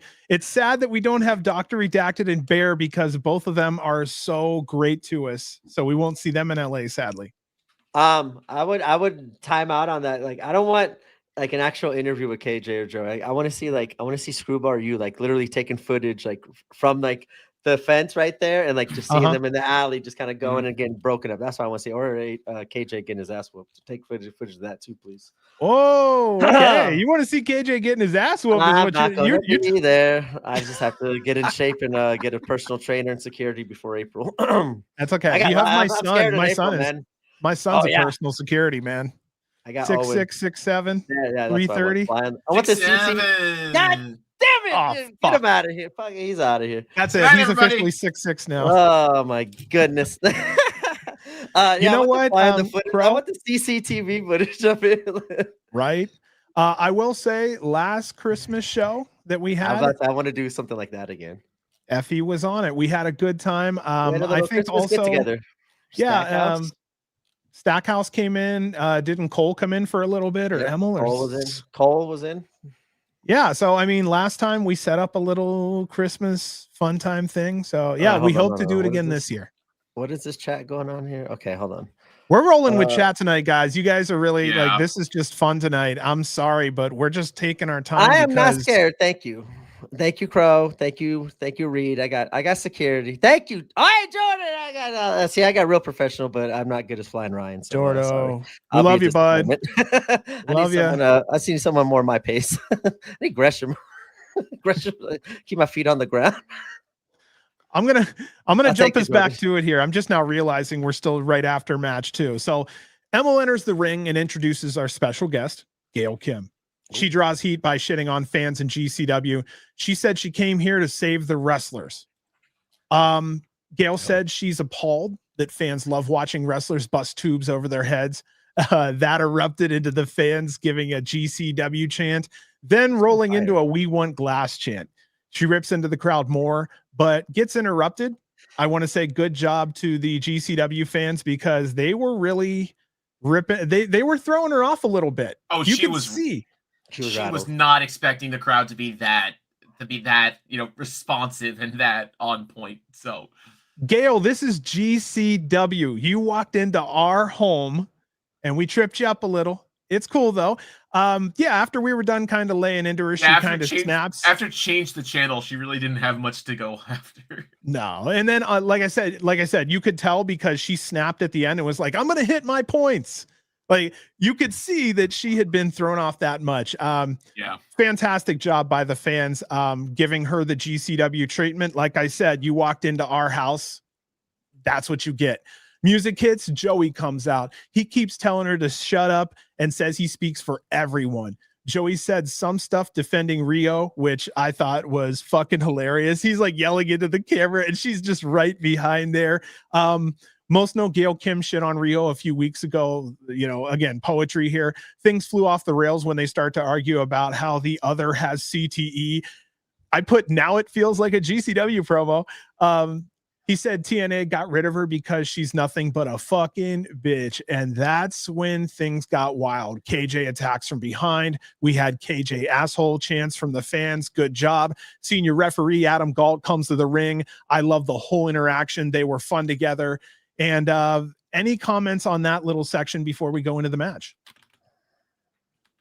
Yeah, I KJ was such an asshole coming out and sorry, that's what my note says. Such an asshole, and the pairing with Gail Kim with him was a match made in hell. And yeah, I guess we'll go to the start of this match. I think those two were perfectly made for hell. John, you might want to grab my commented chat. What do we got here? What we got? Where we at? Where's the chat? We were a stiff breeze and a strong prayer away from that happening. Oh my goodness. Where we at here? Damn. Because I'm way behind on chat. Gail Kim was wearing an outfit. Oh, okay. Now I'm good. Go ahead. Continue. Yeah. Crow, is this a question for Emil for next week? That's a good one. I think, yeah. Jordan's got to train me and Emil, I think. Emil's probably better at training partner. He's younger. What did I do? You're getting hit from all sides, V. Said, somebody, like, what did Gooch said? Somebody's got to get fired. Like, who's got to get fired? That's what I was trying to figure out here. Real fast, Carnival. I don't know if we posted this up here. Hold on, real fast, Carnival. I don't know if we posted that. Thank you, Carnival. Oh, geez. Thank you. Super sticker. No, when was appreciate it that? so much. You guys were rambling, so I saved it. Chat has been We're all wild. rambling. Yeah, Chaos, thank you. Like, seriously, yes, again? thank you so much. And Jordan, here we go. You just need to throw a working punch. I'll throw the John Cena. You guys see that video? John Cena throwing, like, he's got to hit that power bag, and he throws like a worker's punch. Yes. He doesn't hit the bag. He goes, I haven't hit a person in 25 years. That's yeah, don't do a punch. Do forearms like all the lazy ones do. I had to work. He on my said, chops "Boo." again. I said, anyway, take on Orso. Oh, I'm sorry. I'm just spitting truth here. KJ spit truth on Joey. I spit truth here too. I love this. I love this. We got Reed messing with people. Yes, Carnival again. Thank you so much. It's really appreciated. Yeah, that leads us into our next match. Sorry. Next match, KJ Orso versus Joey Janela. KJ So, asshole, sorry. You are really. I better not catch any blowback from you in LA because you're just. Sorry, James. I heard one. What's wrong, Frankie? What's wrong? Okay. No, James, I heard he's just picking fights. I have it in my note. I heard one. Whoever I said, shout out to the one person I heard say KJ asshole. Then shout out to Emil saying, I guess we tried. He even mentioned us during this match. Said we tried getting a chant for him. Oh, KJ slander. Ishmael's gonna tag team with KJ on you. You're gonna have to find a partner. Yeah, Emil. I'm scared of him. I'm scared of him. I'm not a fighter. I'm a lover. Okay. All right. Going on. So stupid. I'm right there. Frank's John, I'm right there with your son. I'm 6'4", and I could, I'll pick them up by the throat and then just deposit them into a gravesite, and then we can move on with our lives. And who's getting fired though? Who's getting fired? Because I'm getting fired for dropping. Probably all of us at this point. Let's be honest. Look at this. Oh, you guys disagree for once. Brooks says KJ Orso is a perfect angel and never did anything wrong. I'm gonna give you the William Bruno treatment. No kicking. We're not. All right. So back to Joey Janela and KJ Orso. Gail Kim heads to commentary and sits with Veda Scott. I love the fact that Veda verbally jumped on Gail regarding her coming to independent wrestling just to shit on it. She wants to know why Gail is there. She said she had to get her voice out. She hurls plenty of insults at Joey, said he's a bad influence on everyone. There was a cool throwback by Veda by saying jumping Joey. I wanted to give her a credit Joey on that. Janela. Yeah, buddy. Yeah, she threw that little old Joey comment in there. Into the match, KJ hits a DDT on the apron. Joey goes down. Both get back into the ring, and Gail Kim is yelling, "He called me a bitch." Joey hits a suplex. KJ rolls out of the ring. Joey follows up with a tope and a DVD on the apron. Minutes later, KJ hits a clothesline using the ring rope, then dives to the outside on top of it. KJ goes for the tornado DDT, teasing Fuego's old move, and people got a little antsy about that, but he just waves it off and the fans started booing. He was really having a good time teasing that old Fuego move. Joey answers with a DVD and covers for 2. KJ hits a flurry of moves and ends with a twisting suplex only to get a 2 count. Fans started chanting Fuego, and it's starting to get into KJ's head just a little. He was even disrupted for a moment. Joey hits him while he's still distracted. Both go up top. Joey with a suplex. Gail is still burying Joey at this time, the entire match, but seems to be caring about what's going on in the ring. And then she starts to cheer on KJ. Now, Veda's also picking up on this, like, what in the hell is going on here? Joey and KJ go down in the ring. They rise and give each other chops back and forth. Gail says, KJ needs my help. Veda's like, what? Gail then throws down the headset, runs to the ring. She runs over there and she helps by holding KJ's hands so that Joey doesn't hit his backslide. That's when KJ hits a poison rana and he falls on Joey for a 2 count. Now, the rest of this, basically Gail's staying at ringside for KJ. I kind of found that interesting here. Janela hits a huge package pile driver. Referee Adam Galt counts 2. And before he hits that 3 count, Gail pulls him out of the ring. The fans started booing hard there. Joey's yelling at Gail. KJ gets the best of Joey and is holding his arms back. So he has his arms back. Gail's getting ready to punch Joey, and that's when Joey ducks and hits KJ. Joey rolls up KJ for the win. Our winner in this match, Joey Janela. What did you guys think about KJ versus jumping Joey Janela here? All right.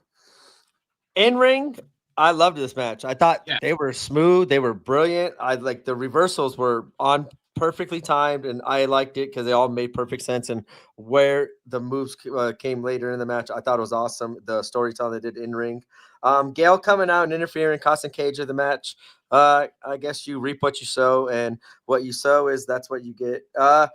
And Gail, watching your back was not the perfect move there, KJ. This needs to continue, though, I think, with KJ asking for a rematch with no help, as kind of Frank was alluding to. I think this is just the start of it.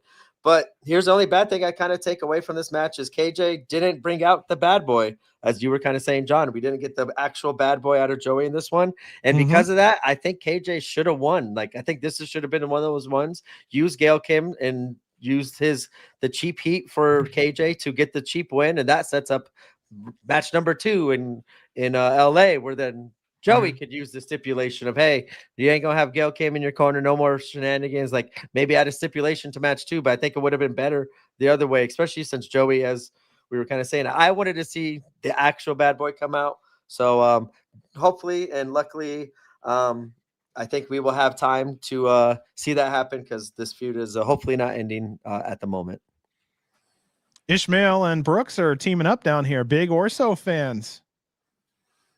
I agree there, I guess. Hey, I'm not gonna lie, because B is so hard. When you look at Orso's matches, like, he's got 4 or 5 of the top 100 matches of GCW of all time in like less than a year. So, I mean, mad fucking respect for his work on the microphone, in the ring, just badass. On media, constantly doing shit on media, I think he does great work. Sorry, B. No, I'm just saying, like, I would like to see the rematch in LA, and I would kind of like it now. Like, that one was kind of like weird. It was like all in ring, everything. Like, it wasn't like the crazy Joey Janela match. I would like to see maybe 2. Like, we haven't seen that little balcony get used since Ninja Mac and Speedball. I would like to see maybe KJ and Joey kind of get up there to kind of recreate that little balcony. You mean the service access ledge for the air conditioner at the UCC? Hey. I would use that little area, though, to recreate like a little mini Zandig moment for KJ and Joey to kind of, like I said, maybe respark that energy to kind of get the old Joey out. But I would like to see the next match kind of get way more violent and kind of get crazier than this match obviously allotted to. But I'm excited for what hopefully the future holds between these two. KJ and Gail leave together. She's yelling at Joey. Gail's then taunting Joey while leaving. It was fun seeing Gail. It was fun seeing Gail Kim. I love the rivalry, and it felt a little bit like a lover's quarrel. Didn't it kind of feel like they had a little bit of chemistry there, even if it was just on the microphone together? It worked. I think the pairing works. I think especially both of them being as bad at heels. And I actually think Gail kind of helped elevate more heelness here with KJ because of the name value to the casuals. probably at that place that are new to GCW. They never heard of KJ Orso before, so they probably heard of Gail Kim, and who's this person Gail Kim's helping out. That's why I think the victory maybe would have helped. Like, oh, like this guy's pretty good. Like, I don't think Joey really needed the victory here in this one. I've kind of said that a lot of Joey's matches, and I know that kind of seems unfair, but I think Joey, like, he kind of talks about giving back to the younger kids, but he's making the younger kids earn it. So I can't hate on too much, but I would have gotten a little bit different here. Yeah, I like that. That's the matchup setup. Yeah. Orso Gail Kim versus Janela Bain. Wouldn't that be something else? That's kind of what it felt like. It kind of did set it up. But I think Gail Kim said she's done wrestling, right? I feel she has to be done wrestling. I mean, just looking at how she's doing and everything, why would you want to put your body through that? I mean, unless there's like WWE money there. And the last time she had WWE money, she walked out that ring at Royal Rumble. Yeah. So, you know what I mean? Yeah, I think she's done with all of that. But if she came in to do a GM position or some kind of a manager's position like that for a little while at GCW, I mean, bring it on. Bring it on. She spiced it up. I hope she's ready to handle the GCW fans better next time. We handed her ass pretty easily there. Joey came pretty strong too, though. I love it. I love it. It was like old school, but right like away. Still... Shut up. Shut up. Whoa. Okay. It's the kind of promo conversation really don't hear these days. Everybody's a lot more nicer and taking turns when it comes to promos. So I think that's what made it good and funny. Was that it was different. It wasn't cushy and, oh, hey, would you please be quiet while I talk? And we need this sometime. Or we need the kick in the pants. For Christ's sake, we need a kick in the pants. We need a punch in the fucking mouth. Not everything is supposed to be fucking cushy. This is independent wrestling, by the way. So we have a video showing the last match between Charles Mason and Atticus from Shotzi Blackheart's House of Horrors show. It shows the interference by Slade and Cruel. Atticus was tasing Slade, Cruel coming from a casket, feeding him to Charles Mason for 3. Now, at minimum, it looked like Mason and Atticus were equal going into this match, and I feel that was the point here. Did you guys feel the same thing? They were basically trying to show us, man, even Stevens going into this thing. It could be anybody as the number one contender. Yes, and I'm glad they did, because I'll be honest, like, I think since some of our reviews, like, I kind of feel like Atticus has been kind of getting the the bigger momentum out of more than Mason. Like, Mason got the one with Cruel, but then after that, and then I guess burying it, putting him in the casket. But I felt like Atticus was getting kind of like the better of the feud and kind of had more momentum going into this. Anything else on this one, guys? No, I mean, there's only so much you can say about it. Will KJ get his revenge on Atticus and eventually take the belt?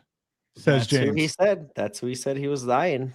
If he was kind of hoping Atticus would win, so that way. I mean, you have the built-in feud because KJ lost the mask to Atticus. And when he alluded to that was kind of cool. So I'm with Brooks. We get along now. I'm also a fan of Cogar and Charles Mason. I love what they do. They bring a lot. They bring a lot of art to the art of wrestling, and that's what I love to see. Yep. Next match was the hardcore tag team match between BearDozer, Bear Bronson, and Matt Tremont going against Rhino and Tommy Dreamer. ECW music hits, and you actually hear someone in the crowd say ECW, and the fan in me felt that. Dreamer and Rhino are in the building. Their opponents, Bear, come out first. Huge reception. Tremont comes out last, and the fans were loving his music. Being so many casual fans, I don't know if they've ever had a good sing-along like this before. Huge BearDozer chants after the song was done. Dreamer and Tremont face off first. A great back and forth, especially for bigger guys. The Bear chants to be tagged in. I thought that was really cool. Tremont was basically being told by fans, you need to tag in Bear. And then after that, the fans said Rhino. They are actually telling everybody who they wanted to see match up here. Mm-hmm. And the nice thing about it, Tremont and Dreamer made that happen for us. So finally, we got the face off that the fans wanted. The Bear chants did not stop. He's so over. They step back and run into each other. It was basically just two heavy beasts locking horns. I was laughing at Tommy and Rhino faking their topes, and the fans following up with a holy shit chant. Can I just say that at multiple points during this match, the ring slid. Oh, really? the ring was set up on those puzzle piece yoga mat things. Mm-hmm. And when multiple people, like when they did the double, bounce off the ropes, the ring slid a good 6 inches to a foot. No shit. Yeah. Was there not like rubber pads, or was that moving? But they with were like those like puzzle piece rubber pads for like garages, and it's just that's how much momentum there was in that ring. Wow. Well, the match spills outside the ring, and we have Game Changer World split screen, guys. It was good to see. Tommy spitting Coca-Cola in Bear's face.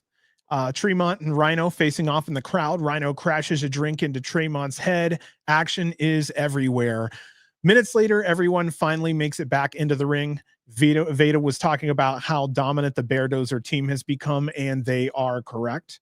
Rhino's awesome belly to belly on Bear. Tommy found a chair and a door. Tremont and Rhino were going at it. Fans were chanting gore. Then Rhino gores Tremont through the door, propped in the corner. Fans went crazy.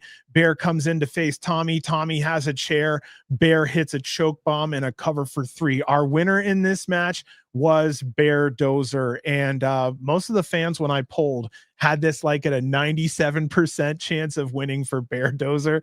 So, yeah, I think that fans got exactly what they wanted here. Yeah, buddy. Yeah, real fast shout out Emo for the shout out on commentary, and yes, and as you said, the split screen. He said he came out here and rambled for 3 hours. Someone in chat last week said for the kickoff show asked a really good question: how many more wins for BearDozer until they challenge for the tag titles? But Clown on Twitter, actually, I think made the best point there. I think we now know the reason why it's Bam and Matt Tremont, as we'll cover later, get in the tag title shot and not BearDozer, as the Sean Ross Sapp kind of report with him being in talks with Impact. Kind of that makes a lot of sense there. But yeah, as you said, 97% of the fans wanted them to win. They've been on a run, and yeah, we got exactly what we wanted in this one. Dreamer and Rhino, as you were saying, teasing the suicide dive and doing the old man double axe handle was funny. I think this was a quick match that did exactly what it needed to do, and that's put Bear over, and with some legend names here. And I enjoyed Tommy Dreamer's promo at the end, putting GCW over as well as he did. Was pretty cool seeing. I always pop whenever legends kind of give GCW the love.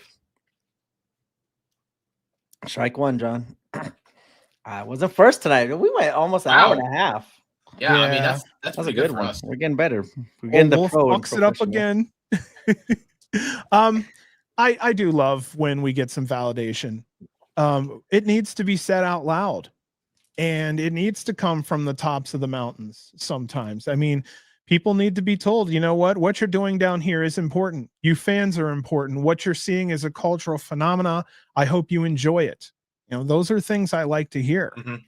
Also, Mike Gooch said solid, entertaining match. He just uploaded a video a little while ago from it. So if you get a chance, check out Mike Gooch Productions. You will be seeing a video out there released. And I'd say follow him if you get the chance, because he does a lot of fantastic footage, pictures, video of these wrestling shows that we love so much. So if you want a little extra content or some great photos of some of your favorite wrestlers, Mike loves taking those.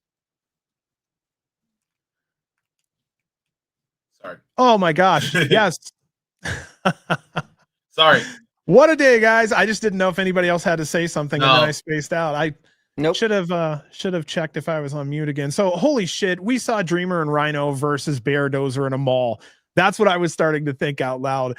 Tremont grabs a mic, says Tommy and Rhino paved the way for all of them. Very true. ECW chants followed. We knew that was going to happen. Tommy was joking that chairs are harder now than in the 90s.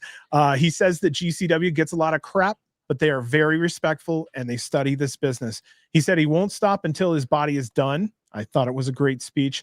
I love Tommy and Rhino. BearDozer left in the ring for the applause because both of them left. And then eventually Tremont left and he was banging the ring for Bear at the very end. So I do like that these guys are putting each other over. But I'm starting to notice, as a wrestler, is it better to win the match or is it better to lose and be left in the ring at the end for the applause? That's a very good question. If you're like a first timer, you probably want just the applause, but like if you're someone who's been there, you probably want the win. Yeah. I don't know. I don't know. Just thought about that one. We do have a real problem though. There's no equal competition for BearDozer. There just isn't. 2 or more years ago, there would have been Los Macizos. We would have had Violence is Forever a year ago. Teams like BearDozer just don't come through often. That's the honest truth. Fans, enjoy it. It's going to be a short-lived run. Also, the team serves in another capacity. It preserves both Bear and Tremont in the long run, which is important for both of them at this point. And finally, Bear gets to sit directly under the learning tree. I think that this serves so many purposes that you couldn't help but win here. Anything else you guys have to say about this this little setup we had for this match?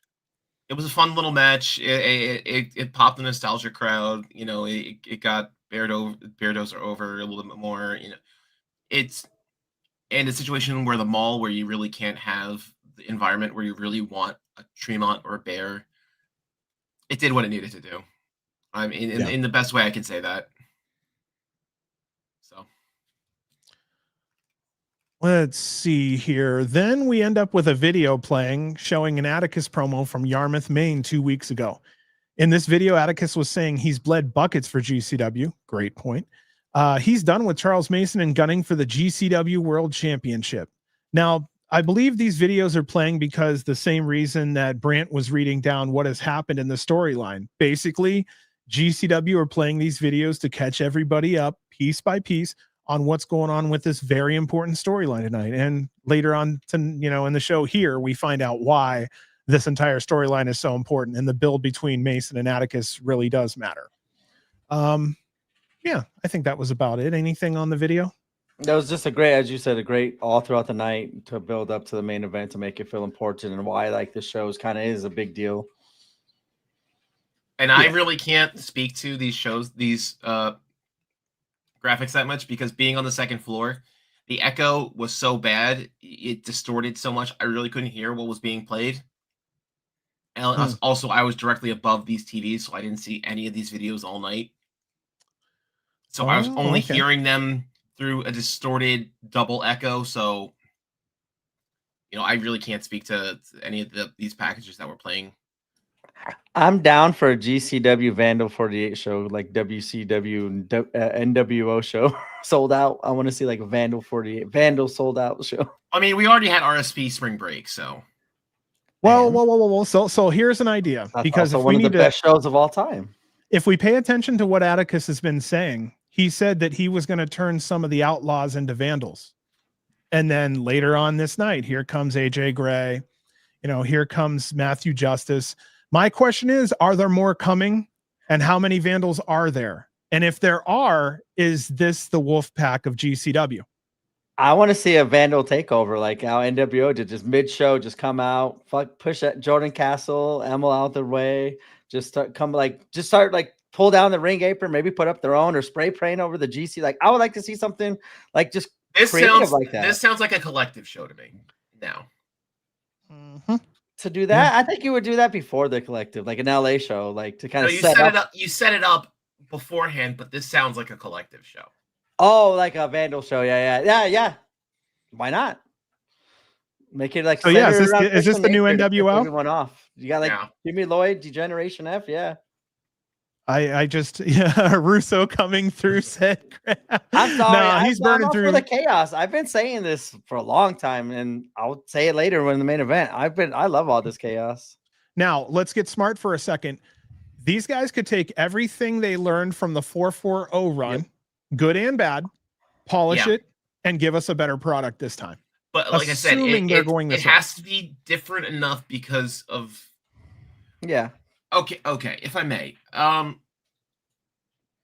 There's two ideas I have going into my head right now. The first thing is that there's this concept of audience turnover, right? So I heard this first reflected within comic books, but it very much applies to wrestling as well, where you have about 5 to 6 years before you can replay a similar storyline. Because at that point, the entire audience either ages out or just, isn't interested anymore before you can The rehash cycle. Yeah, the cycle. Yeah. And we are sort of approaching that with the whole 440 run of GCW.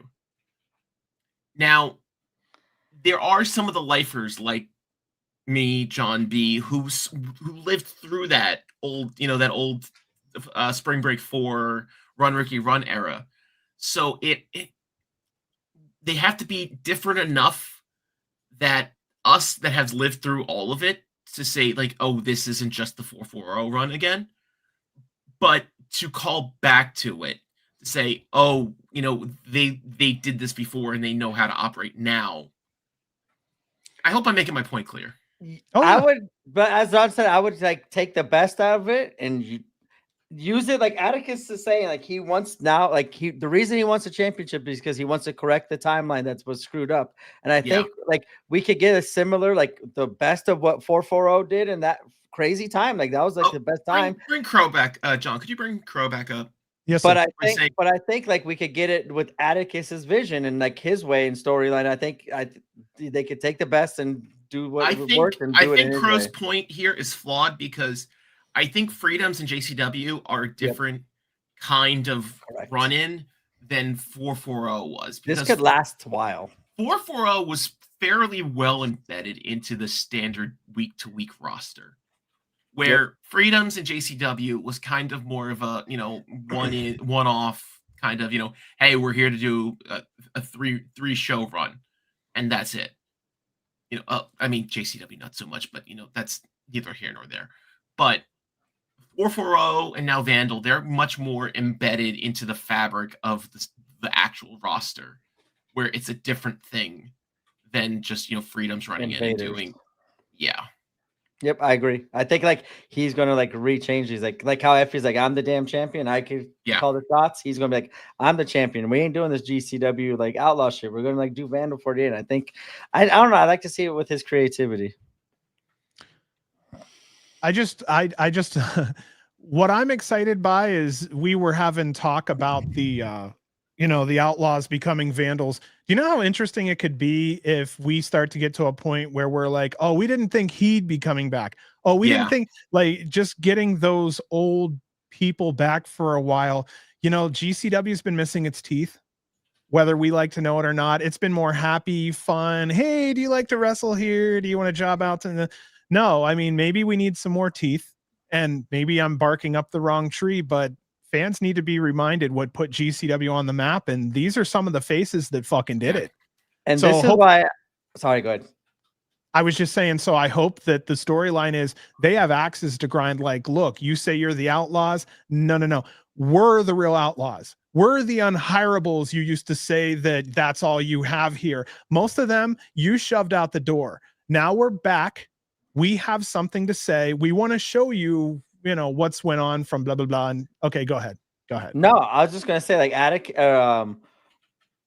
with that, like, as you're saying, like now with AJ and kind of Justice showing up, I'll hit later, like how big of impact I think they could still do some stuff in GCW and kind of would be a good callback to kind of, if as Atticus says, I keep forgetting the damn saying. He needs to rechange the timeline, reset the timeline. I think it would be cool bringing in names like that, former champions, as in AJ Gray, former big names that could read just to kind of tell that story of how he wants to kind of fast forward from then till now and how he's champion. And we could do this between now and spring break, and I think he could kind of do a lot of cool stuff with those names. But I'm excited for, as I know we're jumping the gun here, but I'm excited for it. And the other thing that I wanted to say about this whole thing was that whatever grievance they have, if they go around the route that we're just talking, they need to make sure they show it as motivation, not as whining. Because if they come off whiny and, well, I didn't get it's not going to work. You're just going to sound like a bunch of bitches. You're going to have to come out there and say, look, we were told this, we were told that. We did our time. We've learned, we've grown. We're here to dominate. And that's just how it is. And I think, as you said, to kind of go back to the old GCW feeling, Atticus is going to call back to that because in his promos, he's been kind of saying, like, we don't need names like Cardona, Killer Cross, and like shit. Like, we were the ones who, like, blood buckets. Like, I think that's what he's going to do with this championship. And I'm excited. Like, I want to see him kind of keep on going with the old names and kind of just everything creatively moving forward. Well, they'd be right. Cardona came to us, not the other way around. Yeah. Right, read though, but I think that's where I have it in my notes too. Like that, I didn't think that was going to be AJ and and Justice. I thought it was going to be Mance coming out for there. Part of me said, did they just bring them in for the? I hate to. No. I hate to even say this because when I say this, it makes me realize how fucking old we are. The nostalgia pop of like. Just the fact I wouldn't that, call you know, it's borderline nostalgia pop, but I mean, you know what I mean? Entrance, because like Effy just needed 2 more bodies behind him to face off with Mason's goons and the rest of the Vandals. So even right now, though, Atticus could go right into the storyline right after Effy. AJ could be like, hey, you want to reset the timeline? Why don't you give me back my chance to like I was champion for 16 seconds or however long it was.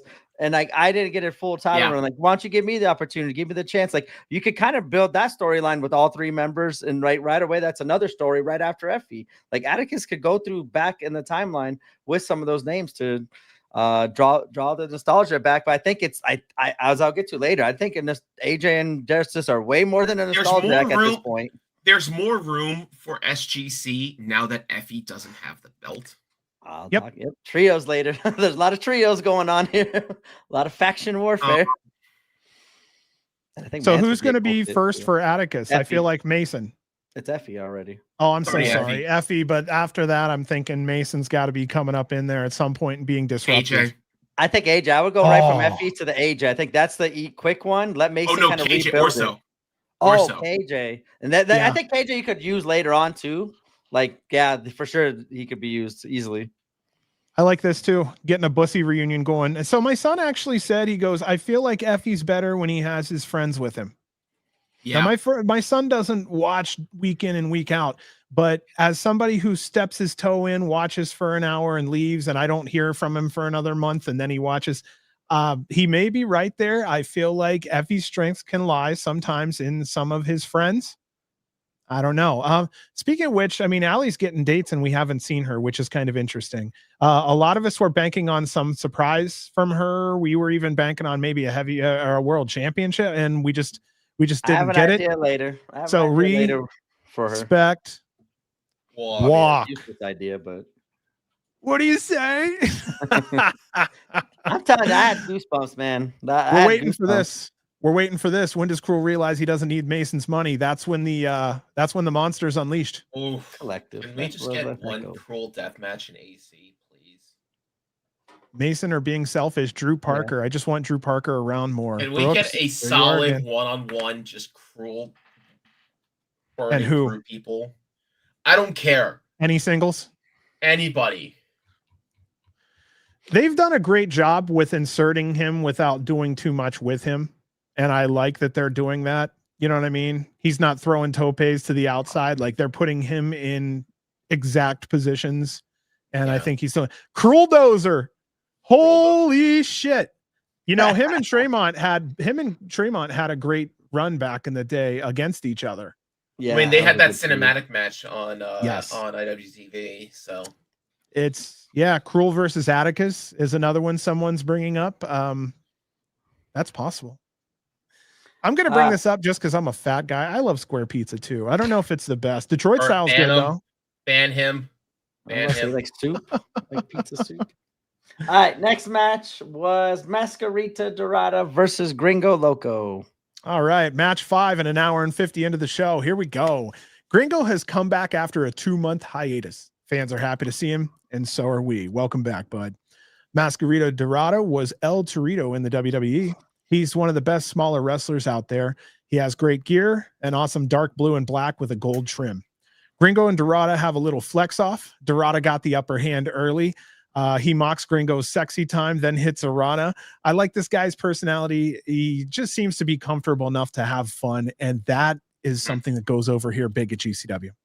Masquerita with an awesome spring into a senton over the ropes and covers for only 2. Gringo barely got any offense in until around minutes 4 or 5. He draws heat by mocking Dorada, by getting on his knees and clotheslining Dorada, then doing push-ups next to his body. Gringo isn't taking Dorada seriously, so he's not putting his full force behind everything. He tries to take off Dorada's mask, and I never like taking off masks, man. That's the one thing kind of gets me in the heart there. Gringo, huge super kick into Dorada's head. Dorada with a Cazadora into an arm drag, and Gringo rolls to the outside. Then Dorada jumps from the top rope and hits a Rana on Gringo onto the floor, which looks very interesting from a 4-foot individual.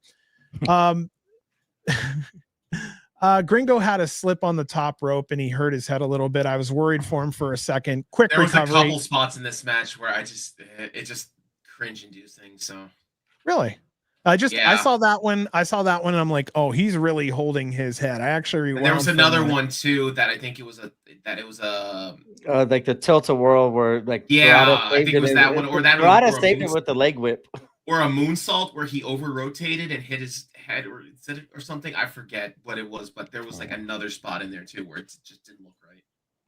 Thank you. Have Mike. a good one, Gooch. I just like saying Gooch. More back and forth. Dorada was unleashing heavy strikes on Gringo. He hits a huge DDT. He goes to the top and Gringo knocks him off. Gringo then goes up top and Dorada knocks him off. Dorada grabs Gringo off the top rope, picks him up and slams him onto the canvas. Huge pops from the fans. Dorada with a senton atomico and a cover for 3. Our winner in this one, Masquerita Dorada. I felt it was a good match. Both shook hands afterwards, and Dorada actually got a little bit of special applause from the fans at the end there. Thoughts on this one here? 10-minute match. I just thought it was a fun, family-friendly match. It was kind of nice to see. It was nice to see Gringo back in a GCW ring. Masquerita looked really good in this one. As Emil said, he likes his lucha, and so do I. And this one filled that void for me. You must be rubbing off on me, John, because this was. I felt that this was. I mean, I'm a lifer, so I mean, I can't really speak to the taste of the public, but like, I just wasn't into this one that much. I just thought this was like a quick little great welcome back Gringo lucha showcase. It was 10 minutes. I think they could have gotten over the lol, he's small joke of the match over in 5. I didn't think this needs to stretch to 10. Really? I didn't mind. I didn't care. I thought it was what it was.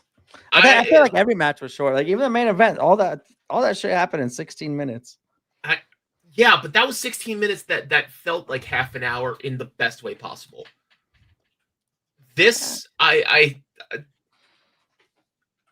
wasn't thrilled with this one. John Crow asked, was this the bathroom break match? I mean, if I had to pick a match that I was not thrilled with on this show, it was going to be this one. And it was, it was nothing against Gringo, but it's like, John, you used to talk about, or I mean, you still do probably, the size discrepancy, and like there's the suspension of disbelief to have a funny match, and it's just. This one I think was permissible. We rarely get anyone under 5 foot. I don't know. This is one where, here's the way I put it. Maybe I don't mind it. It's when it's repetitive. Okay. Like when we had someone 5'2" or 5'3" that was just beating everyone week in and week out. I'm like, come on now, that's getting a little repetitive in that way. When it's sprinkled out a little bit, that's fine. For me, I was like, okay, it's El Torito, which is kind of special. So I just felt as long as they played to his strengths, which I feel that Gringo really did play to a lot of his strengths. Sure. Okay. So, I mean, I just looked at it as a special thing, and it was the only lucha on the show. Yeah. You know what I mean? That void for me. That's what this match was for. Showcase Gringo, lucha, and get some fans in. And I was cool with it. I really did like it a little, or I mean, I liked it a decent amount, but I don't know. I always think, and it's stupid to me, but every time I see a smaller wrestler, I always think of Microman. I'm like, damn, I miss him.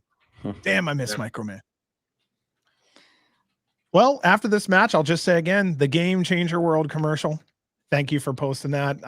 Thank you. We appreciate it a lot. Yes. Next match was Beastman versus Stackhouse. Stackhouse is out first. And this is the first time he's been back in a GCW ring since defeating KJ Orso in a steel cage match at Homecoming in LA. He's smiling ear to ear. Everyone loves him. It's always a laugh when he's announced as he's fighting out of Golden Corral, Texas. One of my favorites. Beastman next. Completely different vibe. Everyone fears Beastman. He's got a huss chant going on. I really like that. He's attempting to hit Emil with his bone. Also funny.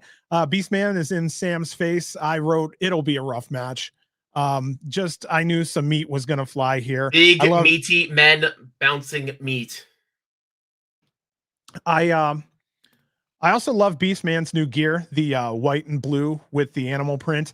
Beastman having 19 years of experience, Sam having 16. Early back and forth, both running into each other with no luck. Beasts are locking horns. Both men go to the outside of the ring. They run, hit each other again. Neither man is getting the upper hand. Beastman finally gets on offense first. Sam is in the crowd sitting on Jay Sawyer's lap. Poor guy. Everyone remembers him, Jay Sawyer, for the 2 straight matches against Little Skill at the 4th of July shows. Beastman goes to land and Sam moves. Jay is squashed. Both are back in the ring. Like I said, poor guy. That's a lot of meat.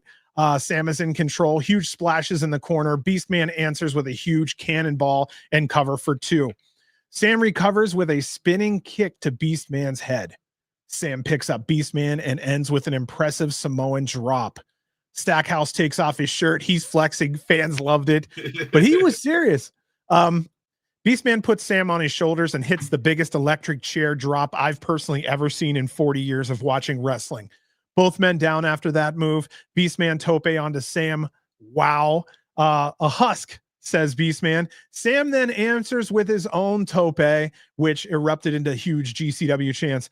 Both start fighting outside the ring and to the back. So you see referee Scarlett Donovan basically call the match a no contest. So this is one of the few no contests I'm actually okay with, because something tells me this is going to lead into part 2.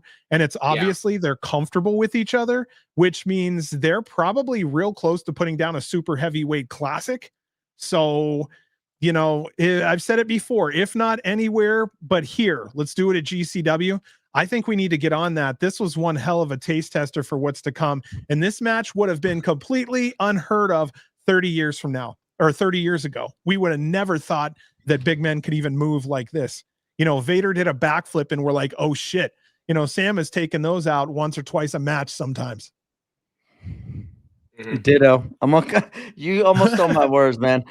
These two meshed so well together, and the fans are eating out of the palm of their monsters' hands. I just like they loved them. And for me, like Beastman, man, like seeing him just kind of look around and kind of like look and soak in the moment. For me, that was a very cool moment to see.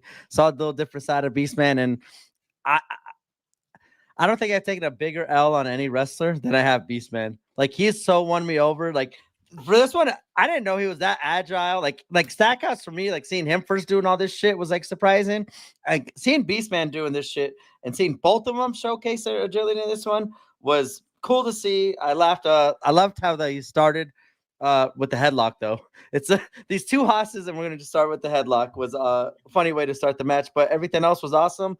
And I agree with you, John. I think this was just a tease for a future feud, but damn, it needs to be a feud after that ending. Like, I think they just gelled so well, and I think they could have a classic feud, heavyweight feud together. Breaking in just to say, yes, have a great night. Happy Thanksgiving, and I'll say happy Thanksgiving to all. So thanks for popping in here tonight. Again, we appreciate you so much. Thank you.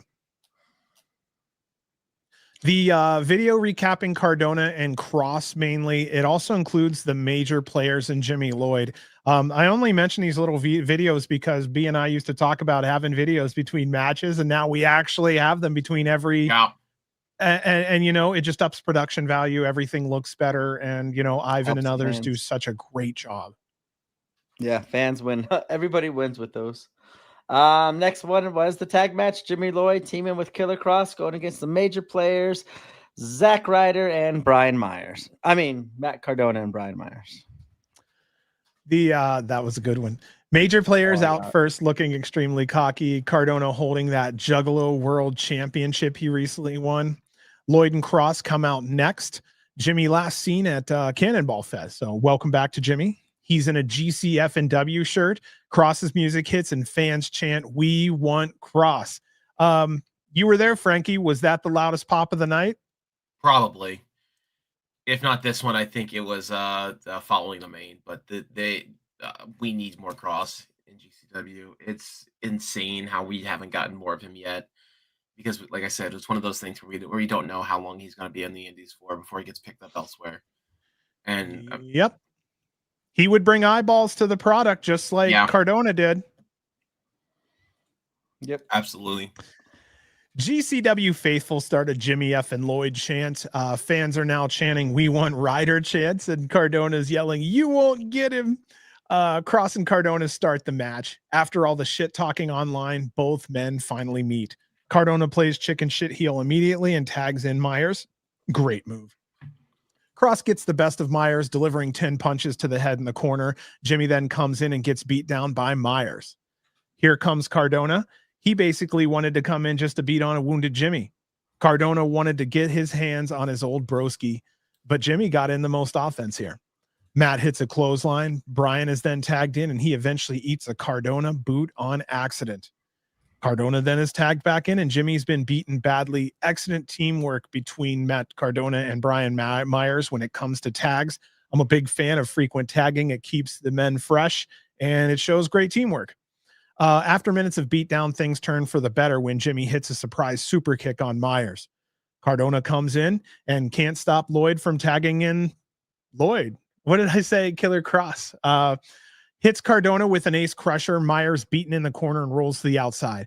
Cross pulls out a red cane mask. Huge choke slam to Cross. Cross locks in and Cardona is almost asleep. Myers has a chair shots to Cross and Jimmy. Brian finds a door and props it in the corner. Cardona low blows Jimmy. He has his internet championship and accidentally hits his partner. Cross has Cardona, spears him through the door. Cross covers for 3. Our winners here are Lloyd and Cross. I wrote that Jimmy and Cross posed to cheers. I enjoyed it for what it was, which is about 90% wrestling match and 10% humor. What did you guys think on this one? For me, it was good. Like, it was kind of short, but I just want the singles match with Cardona and Ryder. Like, I don't want the fluff anymore. I think those two should just have the match in GCW finally. I agree with Frank earlier. I think we definitely need to see way more of Cross. And as you said, use them now before we lose them, because that could be real soon, as we see all the time in GCW. But yeah, I think being a Cross fan since he was Killer Cross here in FSW, I always root for him. It was a good, fun match, and I like how he did the cane spot for me. That was like the big pop of the match for me, was the cane mask. And yeah, it was a fun match. But I just want to skip the fluff and let's go to Cardona Cross. Let's finally get it over with. Yeah. James, I didn't know you started that chant. Were you the guy right beside the I felt it was you that was right beside the ramp there on camera to the right. He was right there. Yeah, he was up Cardona's shit the minute Cardona came out. I actually watched him turn around and look at him. I'm like, oh damn. He's getting on his ass a little bit, which was great. Good job, James. Next match was Maki versus Jeffrey John. So this match was supposed to be Maki Itoh versus Zeta Steel. Didn't happen, unfortunately. Was hoping for a decent opponent for Maki. No disrespect. I just didn't have a name in mind, but Jeffrey steps up a lot, and I appreciate the work ethic. Jeffrey was out first. He had a decent reception. Maki out next. She will always be loved. She does something in the crowd, but the camera didn't catch it because it was zoomed in on her back. Emil goes to announce their names, and Jeffrey John attacks from behind. There were huge boos. He mocks her by trying to act cute. Fuck this guy chant started coming from the crowd. She pretends to cry and drops Jeffrey and hit him with the Kokeshi. He recovers quickly. Maki thought he rolled out of the ring. She turns around and eats a big boot to the face. Jeffrey with an awesome slingshot outside the ring, and it's into a splash. Jeffrey finds out Maki has a very hard head. She headbutts him and delivers a stunner and a huge boot to the face. She slips away from several of Jeffrey's attempts and strikes and spikes him on the apron. Maki goes up top, hits a high cross body. She only gets 2. The chants are now behind Maki fully. We're getting all the chants going on here. She goes up again. Jeffrey grabs her. He mocks John Cena's "You can't see me," slams her for 2. Maki was placed on the top corner turnbuckle. She fights him off of her. Maki headbutts him off the corner. She plants him with a diving DDT for 3. Our winner in this one was Maki Itoh. As much as I had said, this was less than a 6-minute match. I say it was a short match, but enough. Fans saw Maki, and that was pretty much what they wanted to see here. In and out. I'm perfectly fine with it. But again, this could have been so much more if Zeta had shown up. For me, I thought this was a sports complex friendly match, an entertainment center, whatever they're calling it. Sports and entertainment complex, my fault. Jeffrey John showing more personality in the ring was cool to see, and how smooth he's kind of gotten as a heel and kind of working the crowds. And as you said, John, kind of hopping in whenever is needed and filling in voids. It's been fun to see him kind of grow even that short amount of time and using his time wisely. But Maki needs something, I feel, in this return. I feel like she's just here, and we're just hearing the MDK pop, and I'm tired of it. I think even for her, I think Allie, if she were to return, would be a perfect fit to establish her heel character that she was showing if she kind of wants to kind of continue. And I think she could even turn, instead of that heel character, kind of use it, since if she does return, I think she's going to get a big pop. I think it's going to be very hard to boo her, but I would use her still in that kind of character that she was going to do, and kind of use her kind of as a like a badass heel that people root for, kind of like Stone Cold Steve Austin, Becky Lynch. And I think Maki Itoh would be a good first feud for her to establish that character, and until she kind of moves on to possibly challenge Atticus, because I think her and Atticus have a story to tell as well. Right here, Jeffrey John has made a huge fan out of me because he reminds me of Trent Seven a little bit. Okay. Wow. Okay, that never connected till now. Good job, man. Brooks with the notes tonight. All right.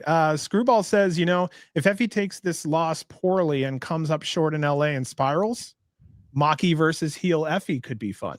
Yeah, if you're not going to use Allie, I think they both could. I think that's why I think both Maki could use it as a good return, but I think Allie could use it as a good way to establish her character. And same way, if Effy kind of wants to start spiraling out of control, I think Effy would be a good fill-in for Allie as well. Yeah. That's going to be an interesting one, let me tell you. All right, well, for me, either Effy needs to go to Norman the Mormon, or he needs to go full heel. Something needs to happen. I want to see him repackage and stretch his character out a little, and let's have some fun. Give us something different. Why not? Why not? I think we've had him in handfuls for the last 3 or 4 years. Give us something a little different. We haven't seen heel Effy in a while. That's coming from one of your better fans. There was a video package showing what happened at Hammerstein between Mason and Holiday's cage match.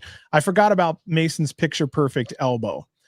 Next, it shows Atticus's return to GCW. Then it's showing Effy versus Manson Hammerstein. Then it snaps to Effy's talk about Mason and Atticus on his podcast, Weekend at Effy's, and how he's offering a #1 contenders match between them both. Now, if you haven't checked out Effy's podcast, you might want to, because as a super fan like some of us are, he actually talks a lot of inside baseball, and that's something you could really have a good time with. Also, his voice is pretty easy to listen to on the ears because it's semi-soft, so it's kind of good to fall asleep to sometime if you have a chance. I mean that in a positive way. Just like our podcast. I didn't know this, but I guess a lot of people like listening to ours because we don't have a lot of music. I didn't know that. I just found out not too long ago. So, or ads.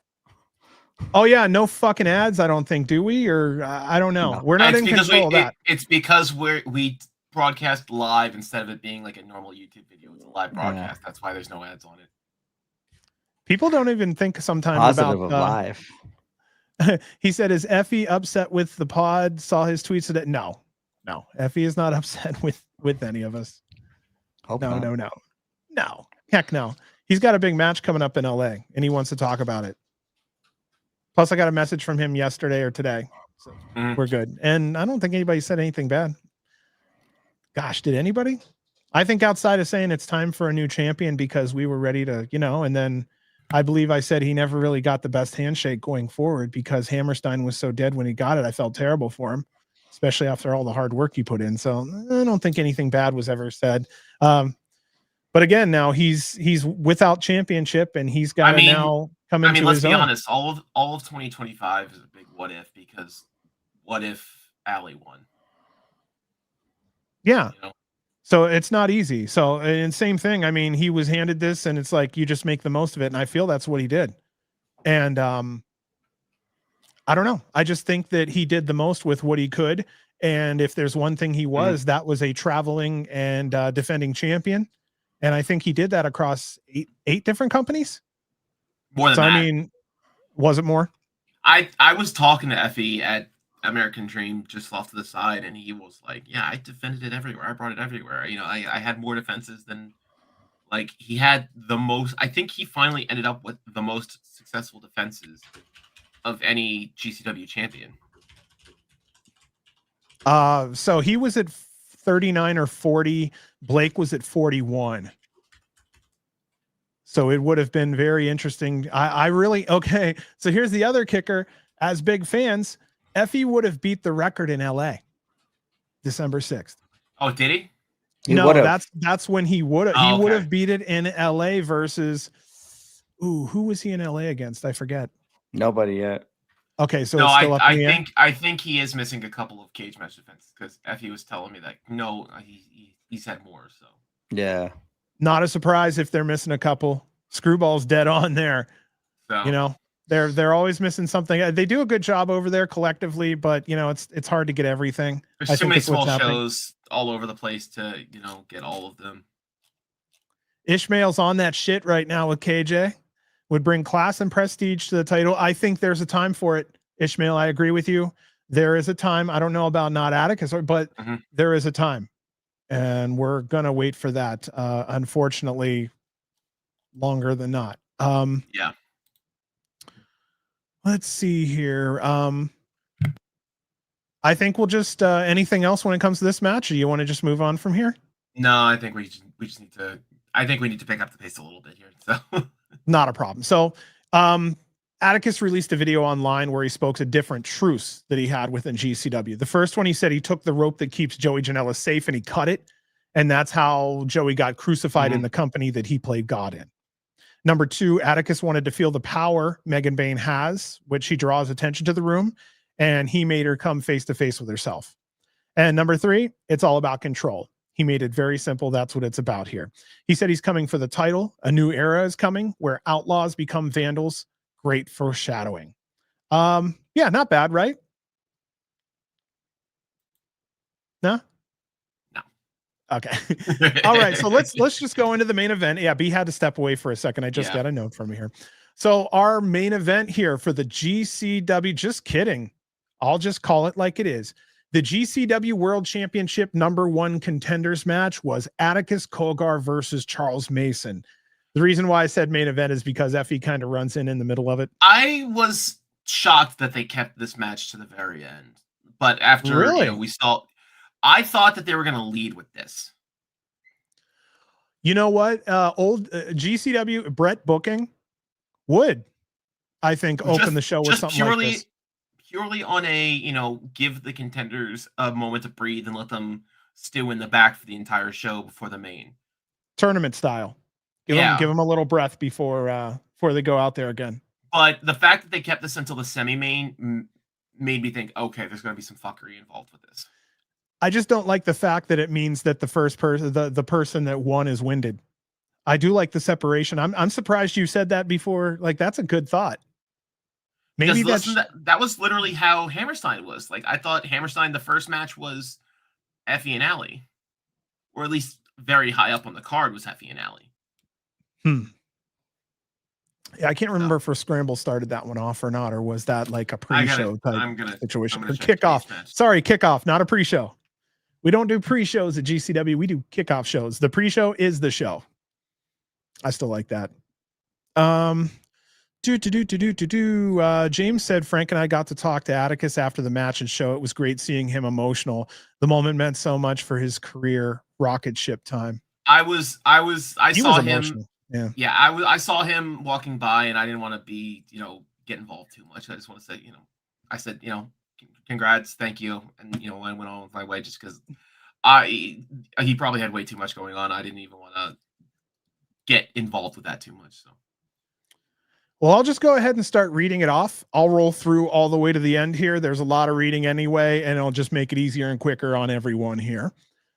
Since we're at 2 hours and 15 minutes, here we go with the main event of show 1.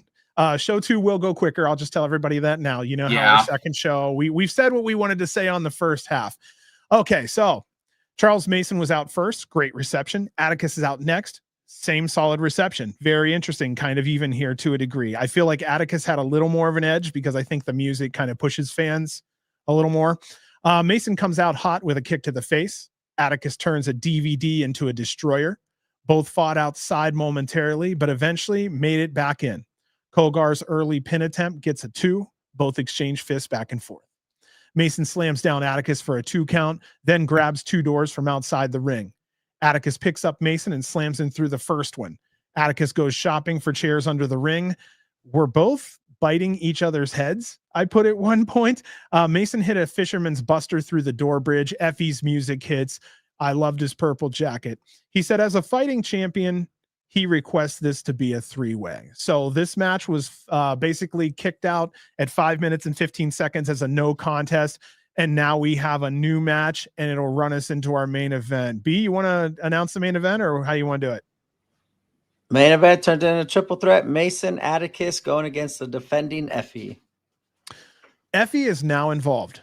A fresh Effy delivers kicks to all. Mason and Effy are going at it. Mason hits a big pile driver to Effy. There's a kick out at 2. Now he's choking Effy with piano wire. Effy was turning colors. Mason hit another pile driver and gets another 2 count. Then you see Slade coming into play. He rolls out a wooden casket ringside and then enters the ring. Of course, this signals Vandal 48 to come out. They need an answer, obviously. They need to protect Atticus. They beat down Slade and Charles Mason extensively. Vandal hits a power bomb neckbreaker combo, and Slade is completely out of it. Vandal goes to put Mason in the casket. Someone is in the casket, and whoever it is sprays aerosol in Napier's face. Napier goes down, and I have to say, welcome back to GCW Sawyer Wreck. Even if it's just for tonight, we'll take it. We miss you, and it was nice to see you. I'll stop here for a second. Did you see her tweet? The one where she's in the thing saying it's another day at work or something? She said bored at work, lol, and it's just her laying inside of a closed casket.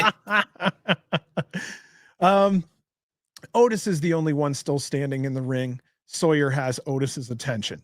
From behind comes Bobby Beverly, dumping Otis on his head. Cruel's music hits, and there are instant Cruel chants from the crowd. The fans erupt. He punched a chair into Beverly's face, slams Atticus Cogar, hits a huge clothesline on Effy, and follows up with a choke slam. Mason spits in Effy's face, and Cruel choke slams him again. Cruel holds Effy while Mason beats on him. The music hits. It's SGC. Matthew Justice and AJ Gray run out. They take out Slade and Cruel.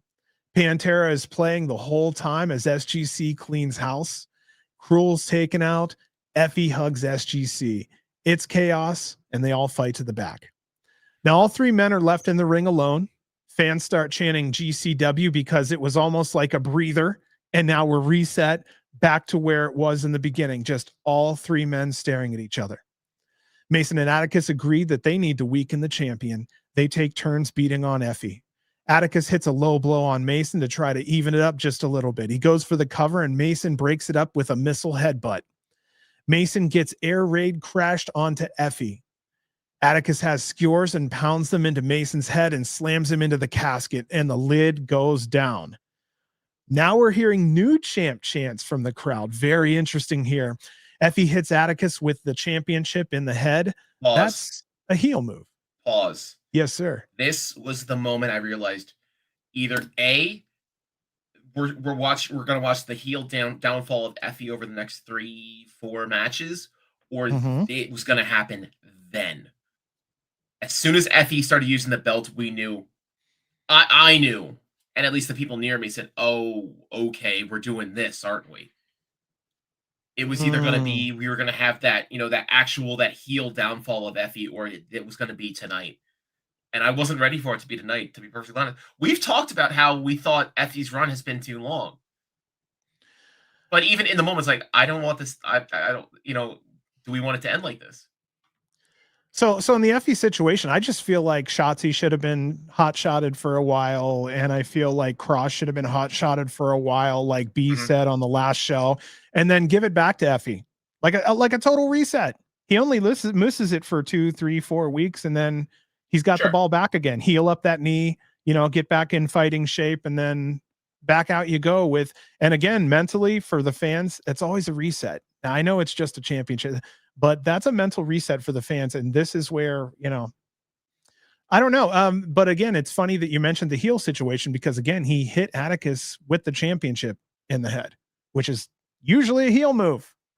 Effy hits a sack rider only to get a 2, and he is showing frustration. Atticus then nails the brain hemorrhage on Effy. He inserts skewers into his head and then hits a second brain hemorrhage, covers for 3. Our winner and new GCW world champion, Atticus Cogar. Fans run to pound the ring. Atticus holds up the championship. He is emotional. Mason hilariously pops out of the casket like, what in the hell happened? If you go back and look, it is comical, him coming out. The entire final chapter here, if you include both matches, lasted over 20 minutes and involved 9 people. Vandals celebrate together in the ring. Atticus holds the belt high, and we close the show. Going back here, guys, what do you think about this matchup? Insanity that this was on a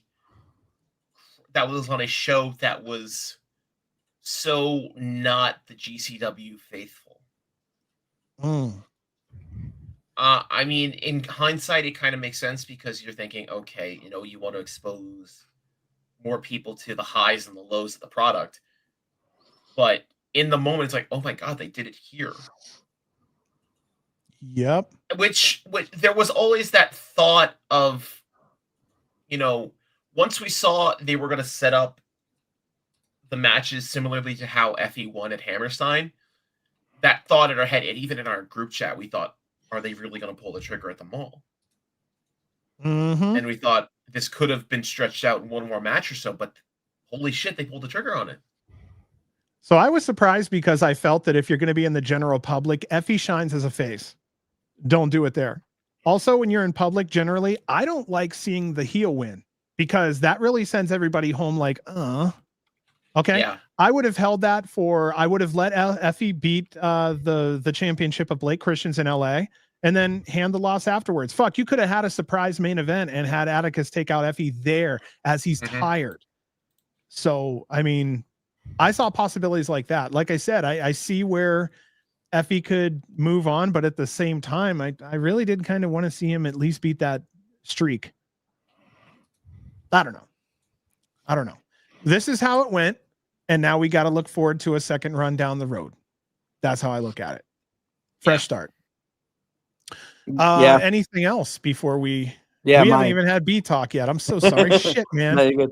I wrote what a clusterfuck this one was. I loved it. Effy coming out, making it a triple threat really made me think that he was actually going to win, and we weren't going to get a new champion. Sawyer being in the casket was so unexpected and awesome to see her back. AJ and Justice coming out to SGC music popped me, and like I said earlier, it made me think it was actually Mansour coming out to help Effy to kind of maybe mend some fences and kind of maybe restart Mansour on a little different path in GCW for when he is there. But I still need to see Effy's team restart SGC with AJ and Justice. They both need to say they just bring a different vibe and energy to the crowd, and as Frank, you were saying, the nostalgia for us longtime fans. But I think they could also spark something new with Effy right now, which seems to be, and I hope to be, a faction warfare in GCW with all the kind of trios going on. And I'm all in on that, and I'm all in on the chaos. Atticus winning was, I think, the right thing to do, and I'm really interested to see how he redoes what he feel was wrong the first time with this championship run that he was supposed to have the first time that he feels like.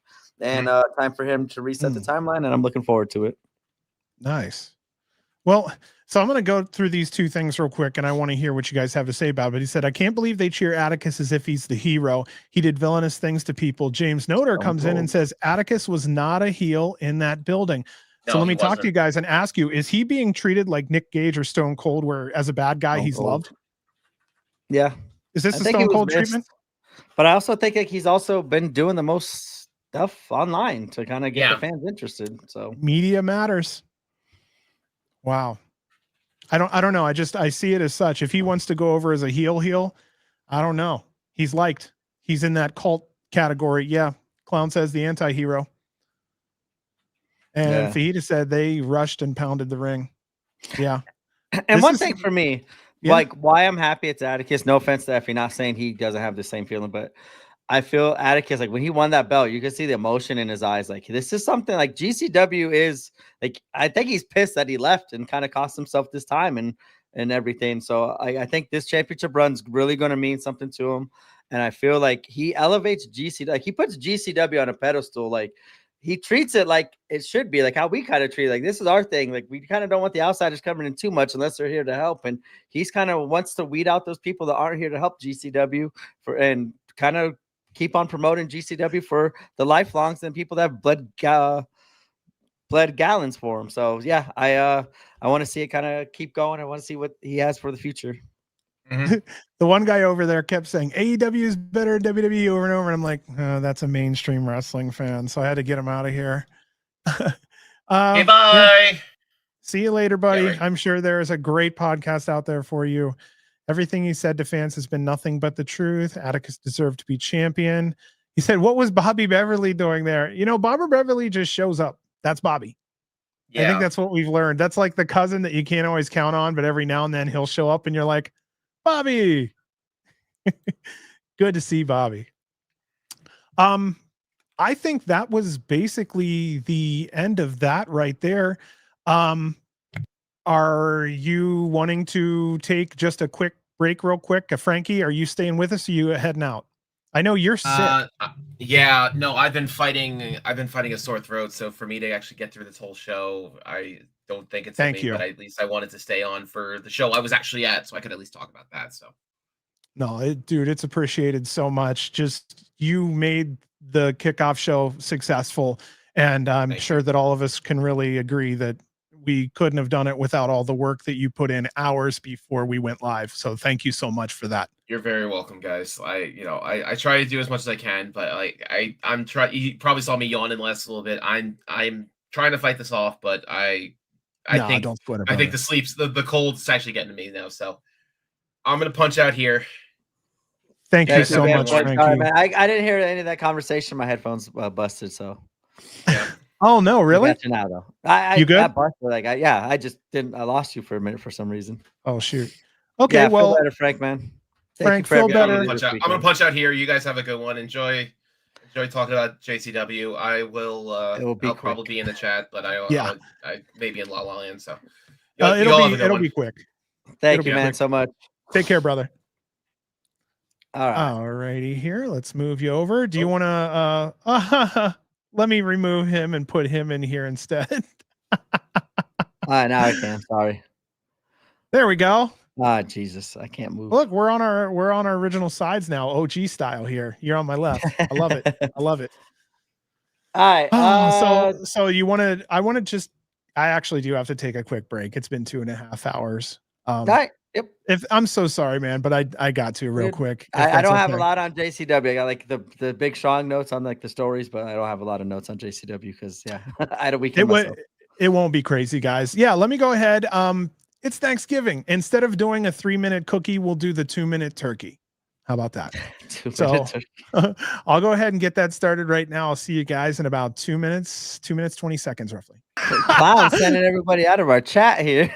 Bro, that's pretty much right there what you missed when you started the show. What's going on in chat? Hey, Clown saying he's going to listening to us cover Jersey Championship show wrestling is going to be insufferable. Oh no. Come on, Clown. All right, JCW home for the holidays from the Mecca, Ridgefield Park, New Jersey. All right, here. Let's get rolling on this one. We are at the Mecca. Veda and Nick Knowledge on commentary. Great to hear them both. We have the classic Home for the Holidays Christmas song playing. I thought that was kind of nice, and it gives it a little New York, New Jersey kind of feel. I'm seeing Jersey Championship shirts all over the place. They look great. We were talking earlier about has that really cool font. I don't know. May even consider picking up one when I get a chance. I don't know. Sorry, clown. I misread your thing. You're talking about while watching the JCW shows in the YouTube chat. They're insufferable. We're not insufferable. I got it. Sorry. Oh man. All right. Yeah, let's rock and roll, brother. Our opening match was Adam Priest teaming with Darian Bengston going against Oni King and Ryan Clancy. The lemon pepper princesses, huh? Or princes. I really didn't mean to, I'm so sorry. I really didn't mean to say that's not right. Fancy Ryan on you now. No, I don't mean to really. I think they're great. Actually, I thought Adam Priest was fucking awesome. He's in a fur coat. I was like, Adam Priest in a fur coat. Let's fucking go. I don't know. He's feeling himself or he discovered drugs. Either way, it seems like he's doing pretty good. Anybody in a fur coat's doing fancy in my poor people world. Bengston's athletic. I recommend he don't let shit talking the fans hold up anything in the wrestling match, but he's entertaining and he has personality. Clancy's character and look remind me of someone directly from the 50s. We already talked about this. He worked the majority of the match for his team. I will say that here. He was the workhorse. Oni King was sold by the other wrestlers as scary and no one wanted to wrestle him. He was dominant when he was in. There was an awesome double Uranagi to Adam and Darian at the same time. And Adam Bengston, Darian Bengston win when they hit Oni with a tag team DDT. This was a 10-minute match. And what were your thoughts here, B? Someone posted a tweet out earlier, kind of how they missed like the Survivor Series wild card tag team matchups, and I'm the same way. I love when JCW kind of does the Battle Bowl, so I kind of wonder if this is going to kind of a tease for it, because these are kind of just random teams kind of thrown together, or random pairings thrown together, and I think they all clash well though. I really like Adam Priest and Darian Bengston. They worked very well as a tag team. As you said, Oni King, I think he has like a little spot for him in JCW. It's kind of like the one that wreaks havoc. And Ryan Clancy, yeah, I think he should be kind of the next poster boy if it's not Marcus Mathers in JCW. But fun tag match. But as you said, it kind of felt more like I kind of feel like it was more like a singles match with all four of them in there. But bring the Battle Bowl back. I want to see the wild card tag teams. Okay, it's still in my head. That fucking turkey song does slap. Left. Slide left, slide right. Yeah. Battle Bowl, that's what it was called. What did I call it? Did I call it Battle Bowl? Did I get it right? I don't remember. It's getting late on my end, so I'm saying my mind is going.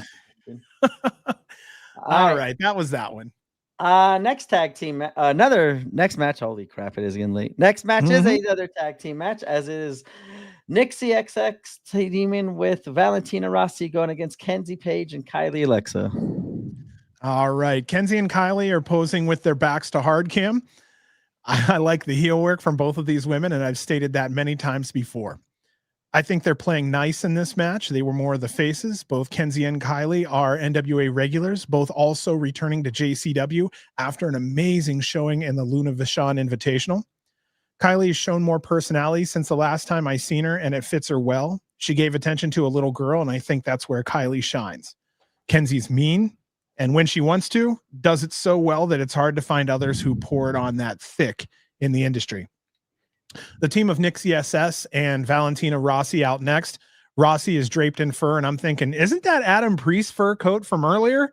I actually had to go back and look. No, it isn't. Who the fuck's just handing out fur coats back there? Or did they like find a stash and they're like, fuck it, we being fancy in this show? Like, I don't know, but there were two separate fur coats, and you don't see those often at a wrestling show. I hope we get some, like, during that Round Ball Rock show. I hope we get some like basketball themed costumes for that show. Bro, that'd be cool as fuck. Man, I want to see someone who I want to see who comes out in a Jordan jersey. Who does it? Who's the Jordan? Billy. You think? Yeah, Billy as a champion makes sense. I can see that. What do you think Mason comes out with? Like a Pippen jersey, or hold on? Who's evil? Who would we have as evil? Someone in a Celtics jersey. He's probably going to wear someone like Larry Bird or Kevin McHale. Parrish. Like Kevin McHale would be a funny one. Oh, McHale was a fighter too. That's a good one. Yeah. All right. So let's see here. Welcome to JCW Valentina Rossi. She's the current NWA World's Women's Tag Team Champion, 248 days in running. Rossi, to me, is straight up Jersey Italian through and through. I could tell she was a great heel from her entrance. She just got back from Japan last month. Nixi always brings something with her style and attitude. Her emotions are worn well on her face. As the cameraman was saying, she finds the camera. Trained by Michael Elgin and Davey Richards, by the way. She's the only one not a regular on the NWA show. Kenzie very active on the apron while Kylie wrestles in the ring. All four worked hard. Rossi has great athleticism and flexibility. She likes to show that off during the match. Nixi then sprays perfume in Kylie's face and rolls her up for the win. So our winner here in a very short but full 6.5-minute match, Nixi XS and Valentina Rossi. What were your thoughts on this short little match? Kind of what the chat was saying. My big takeaway was kind of funny seeing Kylie and Alexa being cheered, but I think they were, as Reed said, the easier of the two to cheer compared to Nixi XS and Valentina. And I think all four have shined. I feel like they all, like, opposite of the first match where they kind of felt like wild card teams. I think both teams were paired obviously very well together, and I think they played and had better chemistry in this match as teamwork compared to the other one where they kind of shined as individuals in a team setting. So I appreciate what they did in this match, and we want to see more. I'm glad JCW's featuring them, especially all the talent that we got to see in the Luna tournament. It's glad to see them kind of keep using that talent moving forward. Dude, I still say the women blew the fucking roof off the place for that Luna Vachon Invitational. Yep. So badass. Mason is a New Yorker, so I would say that he'd maybe be Patrick Ewing. Charles Oakley. 100%. Oakley. Dude, yeah. the fucking beast Oakley. Yeah, that's a or good one. Sprewell beating up Brett. Latrell. Or beating up Adam, I guess, at the Round Dog Rock show. That would be kind of funny. Mason beating up. On to the next one here. A cool video featuring Mad Dog Connelly and Thomas Shire played. It had like the old fashioned cowboy music in it. Same thing. I don't know who's picking the little do this, do that, but this was different. I don't remember the last time we had like a true cowboy kind of music playing and everything. So I liked it. Nice seeing something different, right? Yes, for sure. Fuck yeah. Next match was Joshua Bishop versus Nick Comoroto. Craig, have a good night. Craig. We're sending him to bed, B. By the time we will get there too. We're wrapping up here. True. So you guys know how it is. Just remember where we are in the show. You can always come back to it. We post these on YouTube. They're going to be there available for you anytime. Don't forget there's the like and subscribe button. Sorry. Oh yeah. Please do. Figure out we were doing that. And everybody is so fucking awesome in chat tonight, especially. Thank you for the stickers and super chats and everything tonight. Try to leave a message if you can. Just it's so helpful. Brett sees all that stuff. Thank you for that. Yeah, Josh Bishop, Agree. Way underrated. I still have very high hopes for him in the long run. Yep. So laughing at Comoroto coming out from behind the curtain 3 times, I'm wondering, is he the true curtain jerker? I enjoyed face Comoroto. I would also test waters on him being a more prominent face at Jersey and see if the fans take to him. He does have a personality I feel that fans would attach to. There were meat chants for this Haas battle. They lock horns early and made it look good. Both men had bodies the average individual wouldn't have. They also have height most people don't have. They look scary and tough. To me, those are wrestlers. I praise Adam for choosing them in this position. Bishop is the heel who sticks to his character. He's believable. He continues to work the fans during the match. Comoroto hit a skin the cat. Josh follows up with his own. Pretty fancy there. Comoroto, let's see here. Yeah, so the meat chants kept coming up again. I'm wondering if maybe Comoroto should embrace that and make the meat chants his own. Like, why not? They're already chanting it, right? And it's a pretty, it's a chant you hear quite a bit. So, I mean, why not let that get tied to your name? An impressive swiveling suplex by Josh Bishop. Nick hit a one-arm press. They sold a good struggle. More impressive, their cardio kept pushing them for a while they had a chance to catch a breath. Most guys wouldn't be able to go like this. Josh and Nick could. Our winner here, Josh Bishop with a hammer bomb. And again, at 13 minutes, this was the 3rd longest match on the card. So I want to say great job, guys. B, what do you think about this Haas match here? I was glad they were able to give it the time to shine. As you said, I would kind of be building around these two in JCW, and I'm glad, as you said, Adam, great job picking them up, always using Bishop good and finding a good use for Comoroto too to kind of shine. I think he could kind of do something similar that Bear Bronson did outside of AEW / Ring of Honor and JCW. He could do something similar. I like how the work he's doing.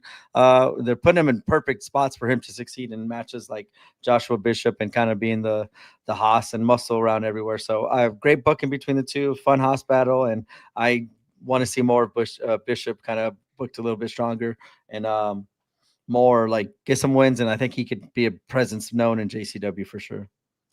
Dude, 100%. He's someone I'd build a company around just because he's a wrestler-sized wrestler. He's big. He's mean. I believe in him. James said he's going to bed here. He said, "What old GCW show am I watching tonight, fellas?" We just got done talking about Run Ricky Run. I guess let's watch Run Ricky Run tonight. Let's get some ideas James, of what Atticus could do differently. So Run Ricky Run is dude. That's one of the best ones of all time. I was gonna say, if you haven't already, NGI 2 or 3. Or TOS 666, because we were talking about Cologne tonight. Dude, TOS 666, a fucking monster. You'd love that one if you haven't seen it. Mm-hmm. So moving on, Foxcatcher is back. He discusses Marcus Mathers and the stolen thumb drive. He offers Marcus to get Janela, and both face Fox's associates, Hoodfoot and Brian Keith, and offers a $50,000 purse. He also wants that stolen hard drive back. And that's basically what takes us into our next match. And the next match was the tag team bounty match as Joey Janela teams with Marcus Mathers going against Brian Keith and Hoodfoot. Keith and Hoodfoot come out first. It's always fun to hear Still Tippin' bumping on the speakers. Janela and Mathers get a good reception from the crowd. Hoodfoot in a bad mood. Fuck everything, including Alaska, for getting his shit stolen. But the last time he was happy was when he attacked Marcus's dad. And now we know who attacked Marcus's dad. That is what started the match. Now, I know Adam is probably listening. Sam Stackhouse has always wanted to wrestle Hoodfoot. Kind of putting that out there. It hasn't happened yet. Mathers with an awesome release German suplex on Hoodfoot. I like the tag rules were mostly followed here. I'm impressed with a few team moves by Joey and Mathers. It was nice that they put them together on a shorter notice. Same thing with Hoodfoot and Keith when they hit the combination enziguri and clothesline on Joey.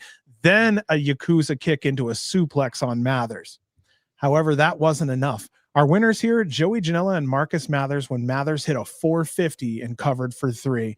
Also, funny, both of them had cigars after this match. They were celebrating the 50K. Yeah, I thought this was a good match. Keith and Hoodfoot is a strong team too, like kind of like a BearDozer team that they could do in JCW. So that's why I kind of was disappointed that they pick up the loss here. I was kind of want to see them kind of make more of an impact. I'm always happy to see the bounty hunter. I know it sounds like once again, Joey Janela with the win. I'm upset, but I'll have to let the story play out. We'll see what they do with the money. They're already using it on cigars and probably a bunch of lobsters. I can't wait to see that video. But yeah, I want to see more. Like someone, where to go here? Yeah, I love Hoodfoot later. Losing his luggage instead of a visual plot point later was cool. And yeah, I think Hoodfoot is being just like kind of Bishop properly used in JCW. I want to see him keep being booked somewhere different than we see him being booked everywhere else. Okay, so also, yeah, I like that they put the visual on the fact that he got his shit stolen. That was pretty funny. Yeah, Crow said also Hoodfoot was on fire here. So the reveal that Hoodfoot has been under him for a while. I'll stick with my Darius Carter, but a new name to throw out there. DeMonto, you think Danny come to Jersey? It'd be interesting. Why not? You know what? It's wrestling. Why not? Never say never, right? Not? Marcus said he went gambling and then to Disney. So now we knew where that 50K went. Right. Man, I thought he was going to get all his family out the hood. He's not a real one. He's not a real one, guys. He's not a real one. Next match was for the GCW Tag Team Championships as Busted in the Brain defended against LeBron Kozone and Manny Lowe. Fans go nuts when Busta and the Brain show up. This is Alex's 182nd match at GCW. And for Jordan Oliver, this is number 265. Thank you, guys. Kozone and Manny Lowe come out next. We haven't seen Kozone in 3 months at since GCW's High Noon. Manny debuted 3 months ago at JCW's High Noon, also in a #1 contenders match for the JCW world title. The bell rings and we got an instant JCW chant from the fans. I love Oliver's drop toe hold spot. Kozone was getting love even against Busta in the Brain. I wonder how far Alec can jump for a crossbody. He gets incredible height. Alex slapped on a Boston Crab. I wonder why it's not called the Busta Crab. Oliver versus Kozone towards the end of this match was impressive. I didn't see enough Price versus Manny Low, but I think they have a great singles match in them together. Wow. Also against Bust in the Brain, I actually heard chants from the fans saying new champs. I didn't know if that was a small group of fans or if that was, the fans, but wow, really? Okay, well, the next spot I've never seen before. Kozone threw Alec on top of Oliver's shoulders and then delivered double spine busters to "This is awesome" chant. Stop right there. B, what the hell? I've never seen that before. Have you? Spot of the weekend. That alone, like, I know we praised both of them enough, Kozone and Manny Low. Like, we want to see them more in JCW, GCW.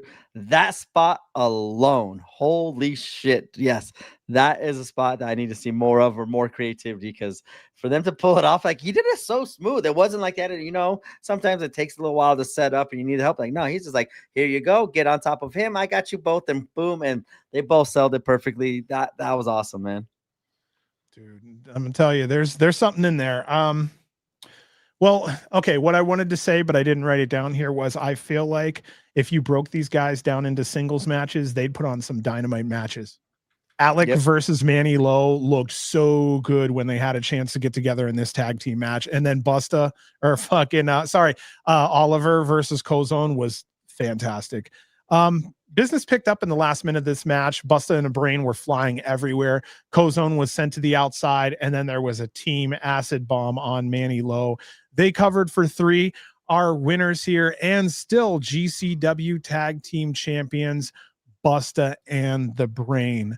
That was a lock on their 4th title defense in their 2nd run with the GCW tag team champion belts. The only other thing I'll mention was that Oliver grabbed a mic later and put over Kozone and Low like heavy, as I feel they should have been. What are you thinking about this match, dude? Breakout match for both of them. Like, I've loved them both. Like, we chanted them, we thought they'd be doing good, and this would be a fun matchup. Nowhere did I see this in it. Bravo, both of them. Like, Alec Price and Jordan. Like, I keep saying Young Bucks. Like, they're on a tag team run. Like, there was no other, and they does not matter the tag team. They're having fun matches and stealing the shows. And yeah, bravo. Please bring them back ASAP. Kozone and I see you got me calling Kozone, Lozone. bring them back. Lozone. I like Lozone. That's kind of cool. Yeah. Screwball, our West Coast correspondent, said Kozone needs a new home in the higher tier indies with DPW going away. Sad to hear. This JCW run is coming at the best time. Agree. Hopefully. Yep. Yeah, if you're going to get some eyes on you, why not do it here? And I'm still surprised. Maybe we should see them at GCW, especially after this match. It says a lot, and especially when we need tag teams right now, right? Yep. I don't see him taking on BearDozer, but the Bust in the Brain all day long. Yep. So next, it's not really a match, but we have a Beastman challenge. He challenged anyone in the JCW locker room to slam him. So out first was Junie Underwood. He's out in about a minute. Jeffrey John next. I was laughing when Beastman takes Jeffrey's babushka and he has one underneath. Out goes Jeffrey. As a surprise, Emil says he's in. He eliminates himself after one try, almost blows out his back. Adam Galt gets almost slammed by Beastman. Flyin Rhino O'Neal next. He had a great start, then Beastman sent him flying. Jimmy Lloyd takes a shot, fails. Lloyd pretends he sees Andre the Giant. Beastman looks and Jimmy tries again. Fail. Jimmy out. The Nomi, Gabby Forza, comes out next to a very good pop. She has some hats, one for Beastman, one for Beastman's bone. She hits Beastman in the nuts twice, then rams the bone right up Beastman's ass. I read that out loud. While weakened, Gabby tries to pick him up, then gets started and then fails. Gabby's out. Maki Itoh comes out. She tries next. Several failed attempts. Beastman goes up top for a splash, and Thomas Shire comes out for the save, delivers a huge clothesline. Maki picks Beastman up and slams him. I didn't expect that. Mad Dog Connelly slides in the ring behind her and hits her with a huge forearm, and she's down. Out comes Thomas Shire again. A fight breaks out between both men. Referee Max Recon calls for the bell, and that's our next match. Sorry, I was reading something there. I'm sorry. Like,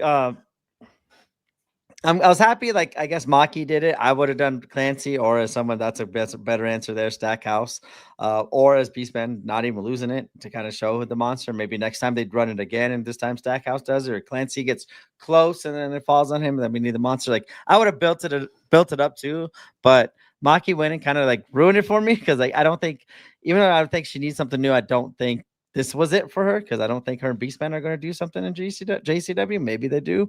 Maybe they She didn't don't. need the push either. She didn't really need the Exactly. push. Someone else could would've- have done this. Gabby needed the push. Oh, Gabby should have done it. Yeah, that's a If good name anyone, too. I thought that was our finish. Was her after picking up Bear and doing it? I'm like, fuck, let her do this. She's a power lifter. Yep, I thought that was good tease too to kind of set it up for her lifting up. Yeah, Bear. And she needs the push more than Maki. But I love this whole thing because it showed Beastman got to show out and show his personality. And I think that's what kind of is like endearing fans like me to start liking him more, showing more personality in the ring, having fun and getting better and constantly growing and evolving and being more entertaining. And I love it. And this was I'm glad it was kind of a showcase moment for him because he's been earned it as of late. Isn't it funny how he's growing on all of us? Yeah, working social media, showing yourself, showing your personality a little bit in your character, great job. Also, the reality is nice. Reed, we love you, bud. All right. So did you announce this match or no? Nope. As you said, Shire coming out, fighting Mad Dog Connelly leads to Shire versus Mad Dog Connelly. All righty. So Beastman's bone is still laying in the ring after that challenge was over. I hoped one of the men would use it. Both men fought around the outside of the ring extensively. They were rough with each other as two big men should be. Unfortunately, once the camera came back to the ring, the bone had left, but the dog collar remains.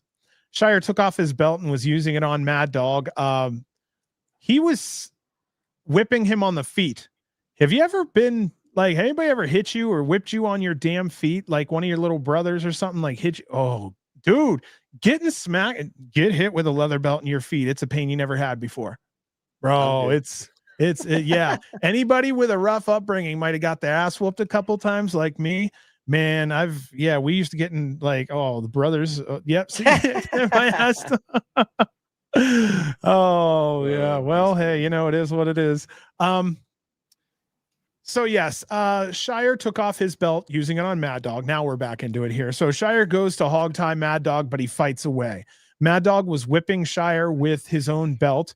Shire had a killer psycho suplex. Shire gets power bombed on the dog collar and chokes him out with the chain. Our winner here, and again, a very short, less than 7-minute match, but again, to the point, was Mad Dog Connelly. I put here a hell of a good, short, tough match, did its job. I feel this is one of those where they did enough of a job where both came out looking stronger. And that's what we're looking for in these Haas matches that sometimes we don't always get at GCW. Yeah, I thought this was a good impromptu match because I don't think this was announced. I don't remember the card fully, but I enjoyed it for what it was. And yeah, I hope it does kind of set up more. And I think both of them would pair off very well in a feud in JCW. A video plays with Foxcatcher talking about Charles Mason. Foxcatcher shows a shot of the movie Kill Bill. Then it shows a red flashing screen with a target on Billy Starkz. Says he wants Charles to kill Bill. That was a nice little reference there. I'll give him credit for that. Next match was a #1 contender for the GCW tag team titles, as it was the two bald fucks, Bam Sullivan and Matt Tremont, going against Josh Woods and Matt Mako. Top team, Jay Lucas and Teriyaki, and Violence is Forever. So I'm just going to tell you up front, this is how it is when there's 8 men in there. There's too much to write down. I will say that Koo and Terry had a great exchange back and forth. Mako and Woods teamed to play King of the Hill with the other teams. That was actually kind of fun, and I almost think that would be fun to do for $10,000 on the line, 5-6 tag teams, King of the Ring. And it's literally just people trying to keep people out of the damn ring, and whoever's in when the timer's up wins, a lollipop or some shit. A lot of team moves made it exciting, but it was still chaotic. Two bald fucks weren't really involved till the end. Tremont hit a back body drop into a Bam Sullivan power bomb. Our winners and new number 1 contenders for the GCW Tag Team Championship, 2 bald fucks. Isn't this interesting? Yeah, like literally my main takeaway was like, why are they getting the belt? Like, why not BearDozer? But as we started the show, we figured it out. Why not? So I don't know. I think I would have gone top team again. I like their first matchup. I'd run that back and build them around here. I don't know where Tremont and Bam. Bam kind of fit. I mean, at this point too, like I would stop using the GCW tag titles. Like create your own, use your own, and start building your own teams and stories there. Like I don't know. Like I don't mind keeping them separated, like and not using the same belts and kind of stories. I like them kind of being their own entity. And JCW's been building their kind of own reputation right now, especially in this rebrand with all these tag teams we talk about. Why not just celebrate one more tag team and just start building other new names and faces and up and coming names and faces in the tag scenes? Like I think it would be better off right there than just putting them in with Alec and Jordan, because we always just figured they're going to win. So for me, not kind of knowing who's going to win it ruins everything for me. I know I'm going to get a good match, but I know how the ending's going to be. So for me to add a little bit more intrigue, I would add their own tag titles. Yeah, Screwball's saying here, well, first of all, Reed says there should be a tag title. Also, the new JCW tag titles on top team. Yep, that's what I would do. I think that's the way to go. Yeah, you know what? I haven't seen that Revolver show. I don't know if I'm going to see it or not, but it looks promising. I heard a lot of good stuff from people about the live experience there. Yeah, I like cross promotion, but I'm with you now that as a company that's trying to establish an identity, whip those tag team belts out, get a JCW tag team. And again, I like how Oliver and Price come down here to put a little prestige on the show, and I get that too. Get some JCW titles, get them. I think it's time. This show, I think 5 out of 9 of the matches had tag teams in it. You have tag teams. Maybe even consider, because GCW doesn't seem to want to bite on it, maybe even a tag team tournament. And the winner gets the JCW tag team titles. They win them just like you would win the JCW title. You have to go through a fucking gauntlet. Give it the same treatment. That's I think what I would do, especially like I said, you're trying to get the identity. What better way of having identity than establishing your own titles? Battle Bowl would make a cool show. Do like 4 established teams, like top team and teams we know about, and then throw in the 4 random teams. Like, hey, like you guys aren't tag teams, but like you've done so much work and winning in JCW. Like, let's put all these people, and you win one more match, you're going to put in a random. Like, we get a cool opportunity. I think that would be kind of cool teams and cool story, and make for a cool night, a tag team tournament. Telling you, man, shoot for the stars, Adam. Yes, and I think that's one thing we've been loving about this new JCW is how it's every match is its own story. There's so many stories, and everyone's interweaving. Like, it makes sense, but like throwing in a random GCW title doesn't make any sense. Like, I would like it kind of show some more continuity between JCW and their own title scenes. All right, speaking of title scenes, let's go to the next match, as it is for the JCW Championship, as Billy Starkz defends it against Charles Mason. Mason walks to the ring, says something to Billy's dad before he enters. New champ chants come up. Billy starts out aggressive. It ends with Mason dragging her by her hair around the Mecca. Mason starts taunting Billy's dad while he punches Billy in the face. Crazy move there. Calls Mouse a bad father and her mom a bitch. Well, Billy quick rally and Mason clotheslines her out of her body. There was plenty of abuse here. Billy was taking damage. I'm thinking the way it's booked, just pin her. I mean, really, the first half, she was getting her ass whooped so bad. I'm like, just pin this girl. You know, she's only 20. Billy finally got some offense in and made him eat a tope, sending him into the seats. They fought to the commentary table. Mason gets on the stage, drags her up there with him. That's when Brian Keith comes out to help Charles Mason. Now, Charles and Billy are back in the ring. Mason hits a sleeper suplex. Back and forth pin attempts happen between Billy and Mason. That's when Billy topes onto Brian Keith. Adam Galt goes for the count, and Hoodfoot pulls him out of the ring to disrupt the count. He wears a BSB shirt, and all 3 men beat on Billy. I guess that's how the match was called in the end here. So It was a no contest. Again, I'll follow up. Just give it to Mason.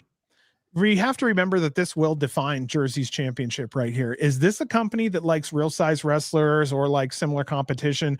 Or is this going to go the GCW route where 20-year-old girls are champions and full grown men can't beat them? I think this is a fair question to ask respectfully. And I'm wondering if this is going to be one of those companies where we're just going to have to suspend belief. And then, I'm just challenging that question. And I just want to ask that question up front. And I don't know if the fans or whoever wants to talk about it, but I'm just wondering because I feel like this company's going one direction and then, 3 full grown men have a hard time closing it out on Billy. Yeah. See what I'm saying? All right. Well, I get to that part. I know I'm negative. I know I'm negative here, but I give my opposite point at the end here, at the end of my notes here. This was another night 2 of Mason getting a title shot. And I know we kind of mentioned a few shows ago about people getting title shots every weekend or all weekend long and losing all of them. I don't like it, especially because we always know they're all going to lose or assume it. And it just kind of ruins the momentum of all these weeks. And then you put them in and make them important again when they just lost 3 championships. I'm the stickler that thinks wins and losses matter. So for me, I hate seeing these kind of weekends, especially for someone like Mason. I think Mason deserves better right now, and I hope he takes all these L's at the end of 2025 and comes back crazier, more sadistic, and elevates his game even more and makes 2026 his year.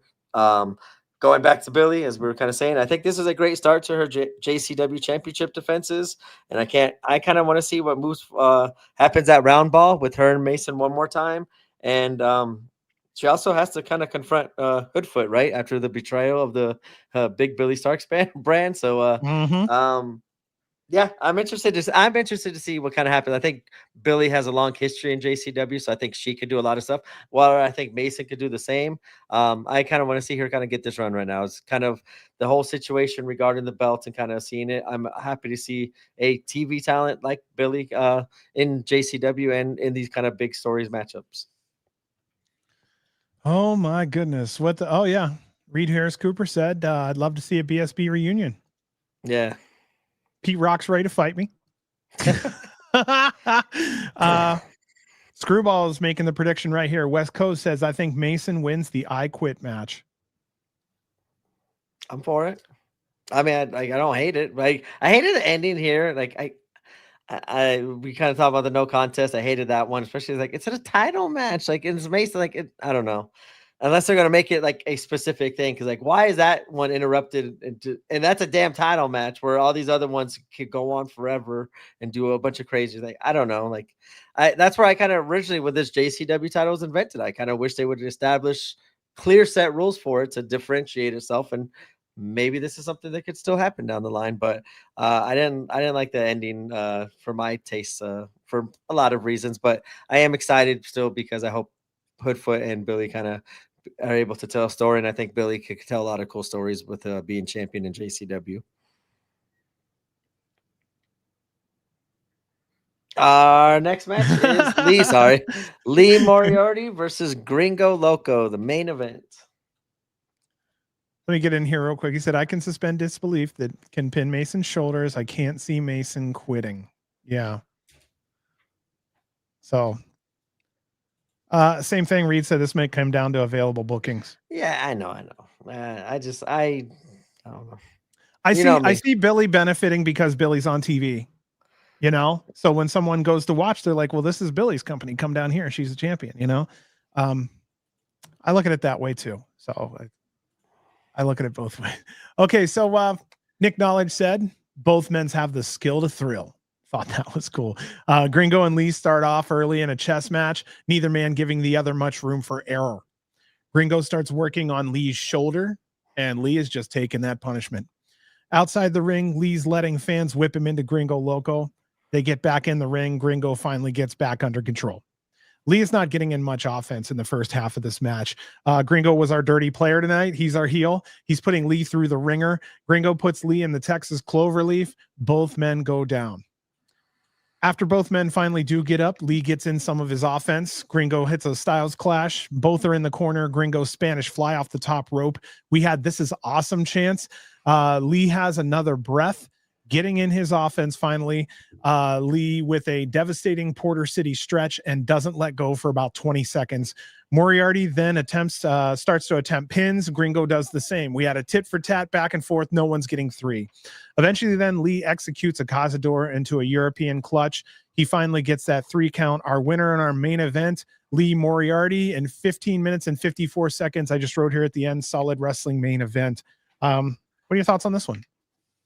I thought this was a solid wrestling match and could have been good in the next match. I would have flipped the last 2 matches just because main event might as well like leave the ending on a cliffhanger or tell the stories of like why to come back. Cause like at the end of this match, I kind of just abruptly ended. Like there's no, like, I don't know. Like that's why I think I like all the chaos and all these like main events and stuff, because it lends to like what tune in next week, like cliffhangers, and it gets me excited for. Like this match was a good wrestling match and a good showcase match for both of them. I just want to put it at the main event. But other than that, I thought it was a good solid match. And yeah, I kind of like read here. That's cool because anytime I get to see Lee Moriarty, I'm happy. So I was happy for Gringo to kind of get this matchup, especially after the match the night before with Masquerita Dorada. So I was happy for it. I just would have flip-flop it.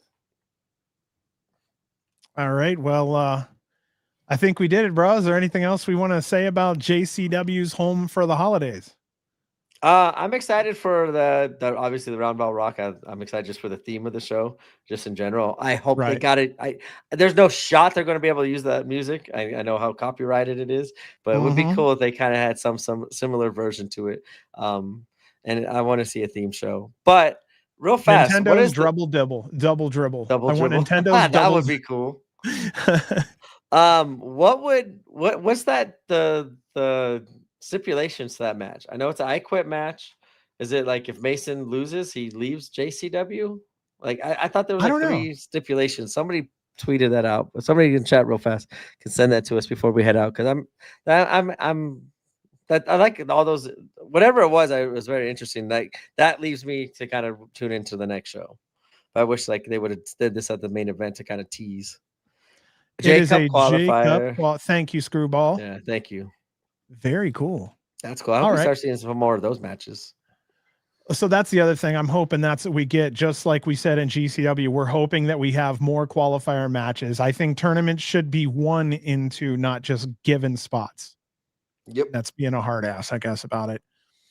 All right, then I'll just bust down a quick summary here. Here's some highlights of the weekend at GCW. We had appearances by Hacksaw Jim Duggan and Gail Kim. That 6-person tag match between YDNPM and Fancy Flyin Cartwheel at Dream On being a fantastic match. Janela and Orso finally butting heads. We're doubtful that that's over.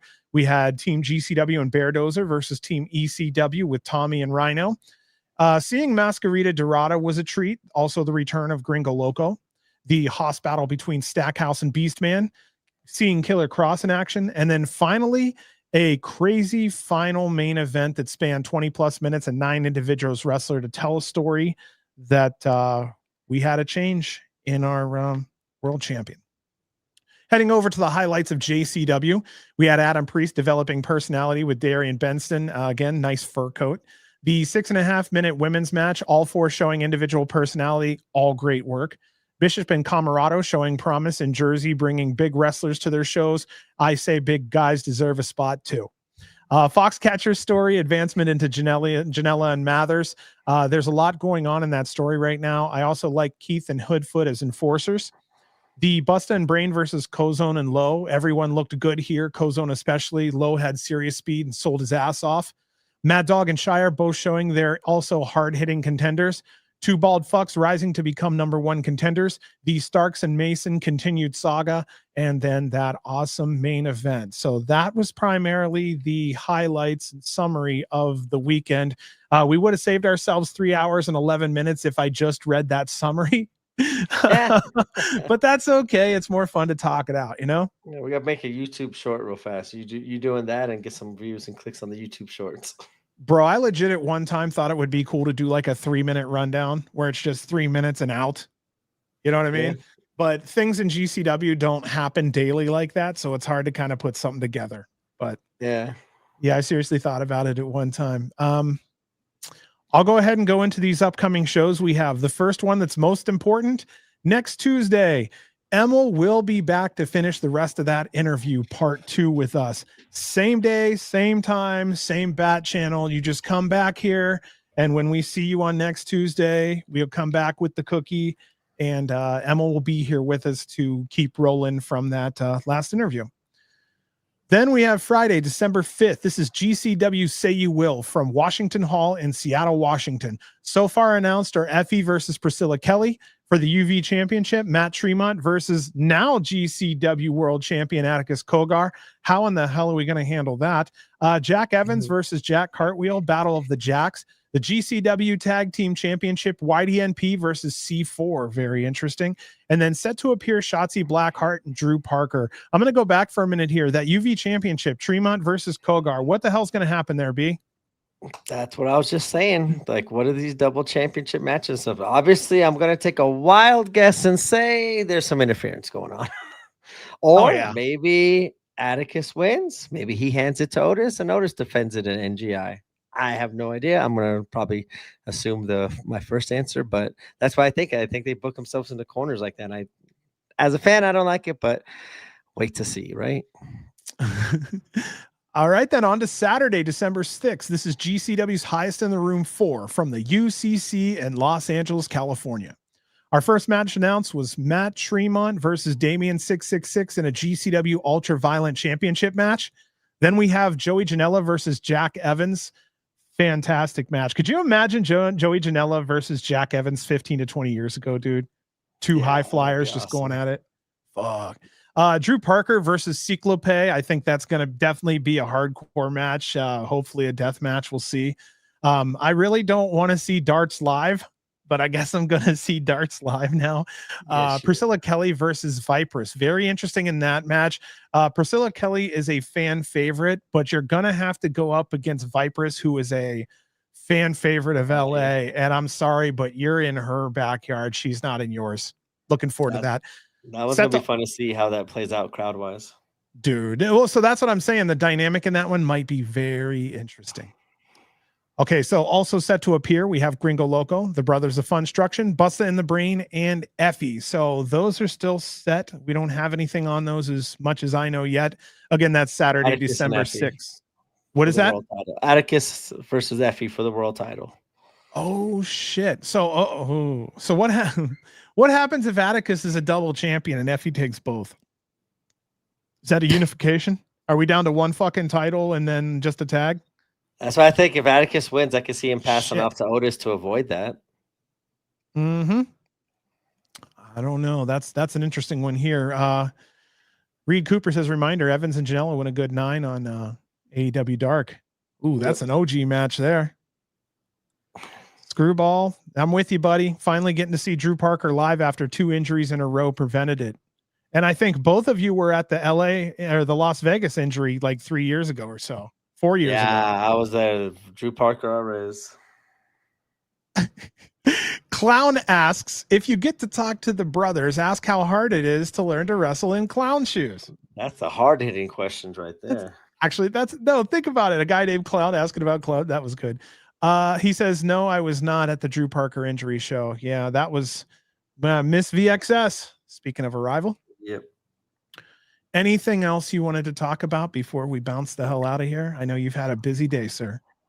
Yeah, no, it was a fun weekend. I'm very excited to see we get to talk about new champion Atticus. And a year ago, we were just happy to say Atticus's name. Now, a year later, we get to see Atticus's version of his GCW World Title reign play out, and I'm just super excited for it. Okay, then I'll follow up with this before I do anything else. Thank you again to Frankie. Thank you to Brett Lauderdale, the wrestlers. Thank you so much for being involved in the Kickoff show, being so involved in our lovely little podcast that we do here live every Tuesday night. You are appreciated greatly. For all of those who have given tonight, holy moly, thank you so much. It's really appreciated a lot. I want to tell everybody have a happy Thanksgiving. Also, I hope you all learned the gravy slide. If there's anything that you learned tonight, it's the gravy slide. Sadly, I don't think that will be coming back until next year. But thank you so much for that. Again, please like and subscribe if you haven't already. Hit the bell if you want notified when we go live next time. Please leave a comment. It's free and helps our algorithm. Super chats are available if you want to donate. And again, thank you so much for those who have. We appreciate that you believe in us.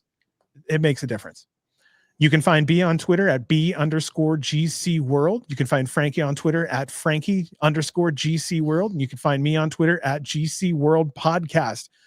As always, thank you so much for choosing to spend your time with us tonight. B and I are super thankful for all the time that we have with you and really appreciate all the time that you spend with us. We'll be seeing you next week. Let's send him out, B. Fans already calling for it. Long. They're tired too. Fuck. Live. Oh shit. Sorry, guys. GCW. Thank you, everyone. And have a fantastic night.